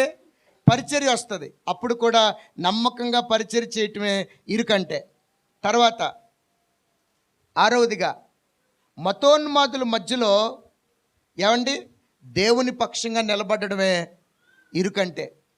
ఇంకా ఏడవదిగా చెప్పాలంటే, ఏడవదిగా ఆఖరి మాట, ఎంతోమంది తిరుగుబాటుదారుల మధ్యలో దైవజనుడితో నడవడమే ఇరుకంటే. స్తోత్రం చెప్పండి. సంఘంలో ఎంతోమంది బాధ పెట్టేవాళ్ళు ఉంటారు, వేదనకు గురి చేసేవాళ్ళు ఉంటారు, నేరారోపణ చేసేవాళ్ళు ఉంటారు. అలాంటి వారి మధ్యలో నువ్వు మాతో రావా, మాతో ఉండవా? అలాంటి సందర్భాల్లో కూడా సేవకుడు పక్షంగా సేవకుడితో కలిసి నడవడమే ఇరుకంటే. దేవుని స్తోత్రం. ఇప్పుడు ఏం చూడడం మానేశారు? విశాల మార్గాన్ని వదిలేసి ఇరుకు మార్గం వైపు చూడడం ప్రారంభించారు. ఇశ్రాయేలీలు రానే వచ్చారు, మొత్తం ఎరుకోనంతా సమూల నాశనం చేశారు. ఏ ప్రాకారాన్ని బట్టి అతిశయించారో ఆ ప్రాకారం స్తుతుల మధ్యలో కూలిపోయి నేలమట్టం అయిపోయింది. రహాబు మరి కొంతకాలం తర్వాత ఇశ్రాయేలు మధ్యలో ఆమె ఏమైందండి? కలిసిపోయింది. ఆ తర్వాత ఇశ్రాయేలీయుడైనటువంటి సల్మాను అనేటువంటి ఆయన రహాబును పెళ్లి చేసుకున్నాడు. రహాబును పెళ్లి చేసుకున్న తర్వాత ఆమె ఎవరిని కన్నదంట? ఎవరిని కన్నది? బోయాజును కన్నది. బోయాజు ఒబేదును కన్నాడు. ఒబేదేమో యెషయాను కన్నాడు. యెషయేమో దావీదును కన్నాడు. దావీదులో నుండి మన రక్షకుడైన యేసు ప్రభు ఈ లోకానికి వచ్చాడు. ఒక అద్భుతమైన విషయం చెప్పనా? రహాబు మారుమనసు పొందడం, లేకపోతే రహాబు తన ఇంట్లో వాళ్ళని రక్షించుకోవడం, ఇదంతా గొప్ప కాదండి.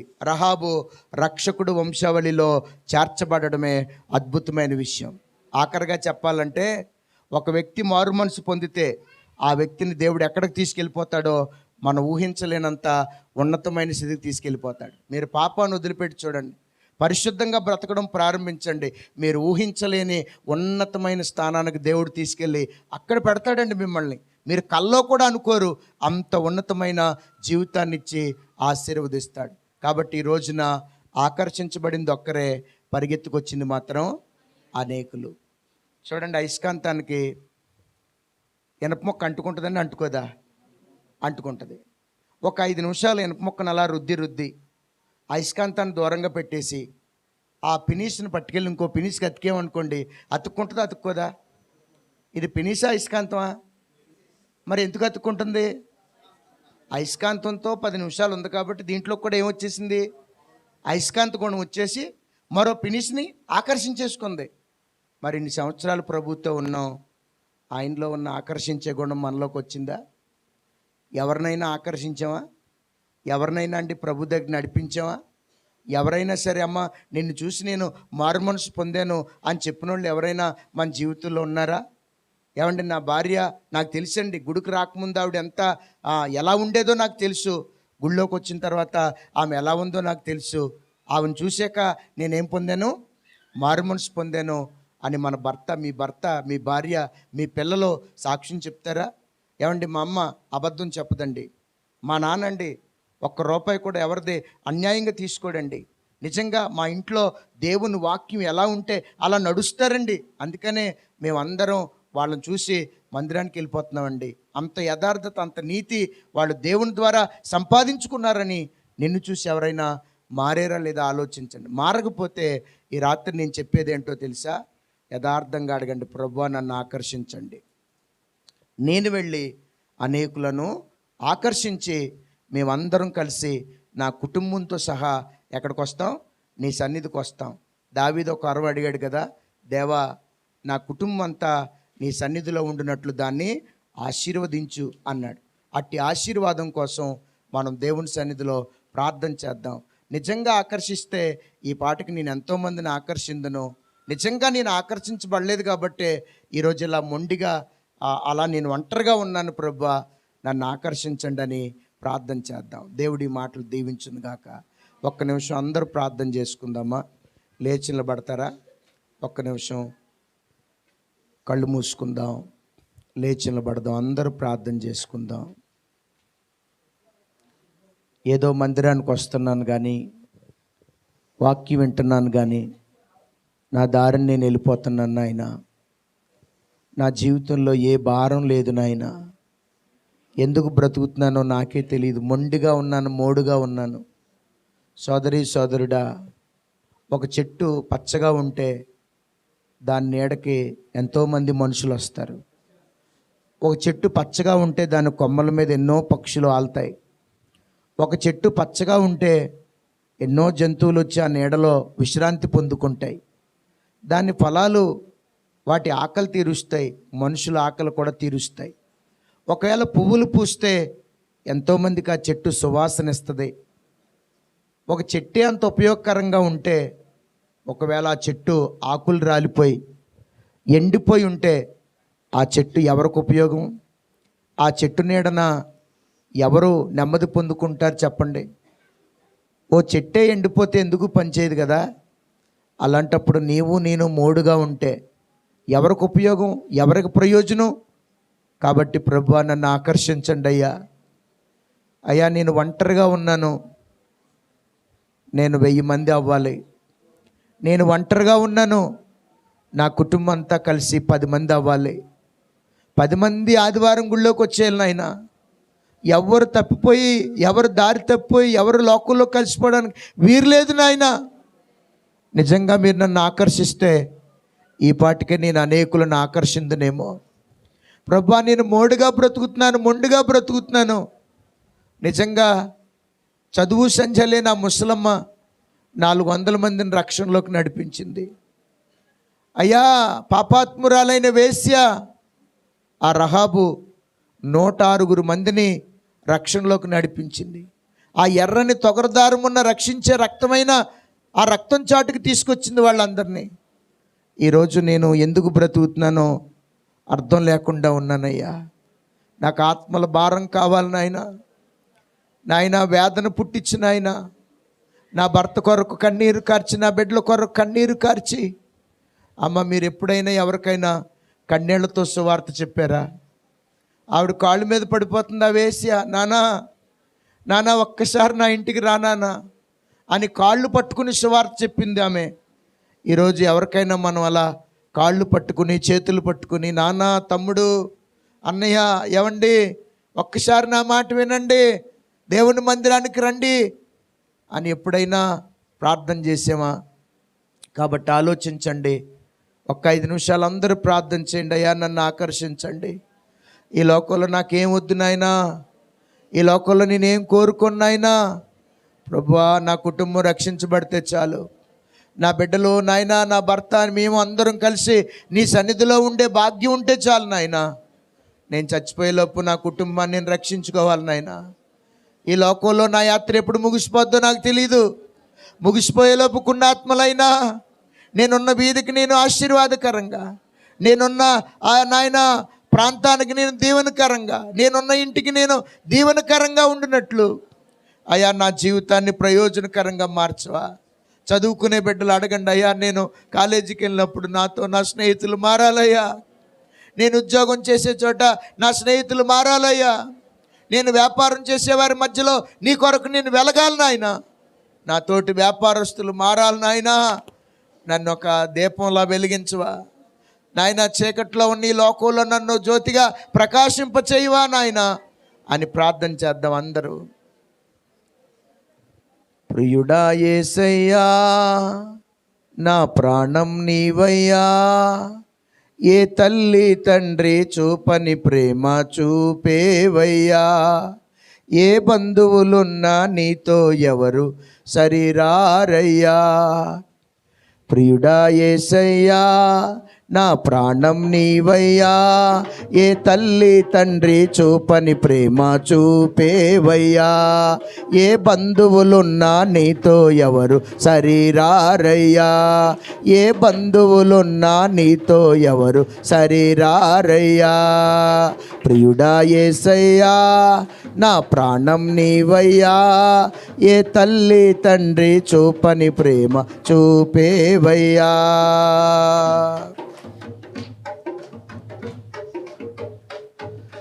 ధనధాన్యాలు మేడమిద్దెలు అక్కరలేదయ్యా, నీ పాదము చెంత స్థలము దొరికితే అది 10 కోట్లయ్యా.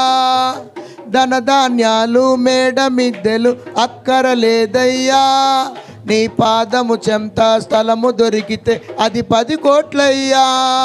ఆ స్థలమే ఘనమయ్యా యేసయ్యా నా ప్రియుడా, యేసయ్యా నా ప్రియుడా, యేసయ్యా నా ప్రియుడా, యేసయ్యా నా ప్రియుడా.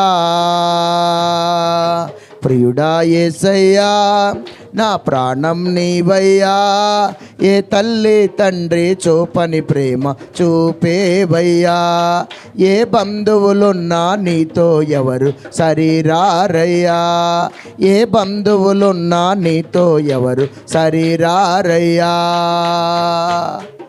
స్తోత్రం. కష్టములైనా నష్టములైనా భయమే లేదయ్యా, ఎన్నడు నన్ను చేయి విడువని తోడే చాలయ్యా. కష్టములైనా నష్టములైనా భయమే లేదయ్యా, ఎన్నడు నన్ను చేయి విడువని తోడే చాలయ్యా. నీ తోడే చాలయ్యా యేసయ్యా నా ప్రియుడా, యేసయ్యా నా ప్రియుడా, యేసయ్యా నా ప్రియుడా, యేసయ్యా నా ప్రియుడా. ప్రియుడా యేసయ్యా నా ప్రాణం నీవయ్యా, ఏ తల్లి తండ్రి చూపని ప్రేమ చూపేవయ్యా, ఏ బంధువులున్నా నీతో ఎవరు సరిరారయ్యా. అవునయ్యా, ఈ లోకంలో నా జీవితాన్ని ఎవ్వరు ప్రేమించినప్పుడు, అందరికీ నేను బరువైపోయినప్పుడు, అందరూ చావాలనే చూసినప్పుడు నన్ను చేరదీసి ఆదరించి ఇంత మంచి బ్రతుకునిచ్చావు నాయనా. ఇలా ఉంటానని నా కల్లో కూడా నేను అనుకోలేదు. కుళ్ళి కుళ్ళి చావలసిన నేను నా పాపానికి, నా పవిత్రమైన కార్యానికి కుళ్ళి కుళ్ళి చావలసిన నన్ను, నా శిక్ష అంతా నీవు తీసుకుని నా కోసం నువ్వు గాయాలు పొంది నీ రక్తంతో నన్ను పరిశుద్ధపరిచి నీతిమంతుడిగా చేసి నన్ను ఇలా సంఘంలో పరిశుద్ధుల మధ్యలో నిలబెట్టావు నాయన. నీకేమిచ్చి రుణం తీర్చగలను బాబు.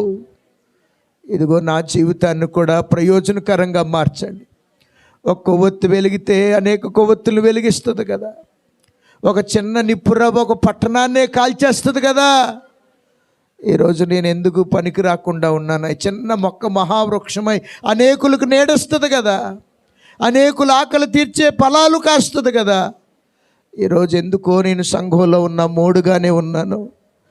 నా ఇంట్లో ఎవరు మారలేదయ్యా. నిజంగా నా ముఖానికి సిగ్గే ఉంది నాయన, సిగ్గే తగింది నాయన. అతిశయించడానికి ఏముందని నాలో? మోడు లాంటి నేను నాయన ఇంతవరకు ఏం చేశాను నేను? ఇక నుంచి అయినా నా జీవితాన్ని ఫలభరితంగా మార్చండి, నన్ను ఆకర్షించండి నాయన. ఆ వేగుల వారైన 2 దైవ సేవకులను చూసి ఆకర్షించబడి మారు మనసు పొందిన రహాబు తన ఇంట్లో 106 ఆకర్షించుకున్నది. చదువు సంజాలేని ముసలమ్మ వాక్యము ద్వారా ఆకర్షించబడి మీ నామాన్ని అంగీకరించి 400 మందిని రక్షణలోకి నడిపించింది. ఈరోజు నాకు భారం లేదు నాయన, మొండైపోయాను, ప్రార్థన లేదు, కన్నీరు లేదు, జరిగిపోతుంది అనుకుంటున్నాను. రోజులు బాగానే వెళ్ళిపోతున్నాయి, నేను చాలా దీవించబడిపోయాను అనుకుంటున్నాను. రేపొద్దున్న అగ్నిగుండంలో నా బిడ్డలు భర్త కాలిపోతూ, అయ్యో నా తల్లి, నా భార్య, నా తండ్రి సువార్త చెప్పుంటే నాకు ఈ బ్రతుకు వచ్చేది కాదని ఏడిస్తే, అమ్మ నువ్వు ఇప్పుడు ఎలా ఉండగలవు? పరలోకంలో ఉన్న నెమ్మదిగా ఉండగలవా? కాబట్టి భూమి మీద ఉన్నప్పుడే కన్నీరు కారుద్దాం, దేవుని పాదాలు పట్టుకుందాం. నిజమైన ఆశీర్వాదం ఏంటో తెలుసా? మేడ కట్టడం, భూములు కొనటం, ఉద్యోగాలు సంపాదించుకోవడం అది నిజమైన ఆశీర్వాదం కాదు. నిజమైన ఆశీర్వాదం ఉన్నవన్నీ పోయినా జక్కయ్య రక్షణ పొందుకున్నాడు. నీ ఇంటికి రక్షణ ఉందా? ఆ రక్షణే గొప్ప భాగ్యం. కాబట్టి ఆశీర్వాదం కోసం అడగండి, కన్నీరు కార్చండి, భారం ఇమ్మని అడగండి, ప్రార్థన చేసుకుందాం. ప్రేమగల తండ్రి, విత్తబడిన మాటలు బిడ్డలకు మేలుగా చేయండి. ఈ సంఘం అంతటికి భారాన్ని ఇవ్వండి. ఎవరి మట్టుకు వాళ్ళే కుటుంబాల కోసం 1 రోజు, 3 రోజులు, 10 రోజులు, అవసరమైతే 40 రోజులు ఉపవాసం ఉండి కన్నీరు కార్చి కుటుంబాలను రక్షించుకునేవారిగా నీ బిడ్డలందరినీ సిద్ధపరచమని, సంఘాన్ని ఇంకా నూరంతలుగా ఫలింప చేయమని, సరిహద్దులు విశాలపరచమని, కుటుంబాలుగా సంఘములోనికి చేర్చమని, అలాగే అమ్మగారిని ఇంకా ఆరోగ్యపరిచి అనేకులకు ఆత్మీయ తల్లిగా, అనేకులకు ఆశీర్వాదకరంగా వారిని ఉంచమని, సతీష్ గారిని యవన కాలంలో పరిచయం చేస్తున్న వారి సతీమణి బిడ్డలిద్దరిని మీరు ఇంకా బలపరిచి నాయన ఈ ప్రాంతానికి వారిని వెలుగ్గా ఆశీర్వాదకరంగా ఉంచి వారిని బలపరిచి వాడుకోండి. ఎవరికి అవసరాలు ఉన్నాయో అవన్నీ మీ మహిమైశ్వర్యంలో తీర్చండి. యేసు నామములో వేడుకుంటూ ఈ ప్రార్థన అడుగుచున్నాం తండ్రి, ఆమేన్.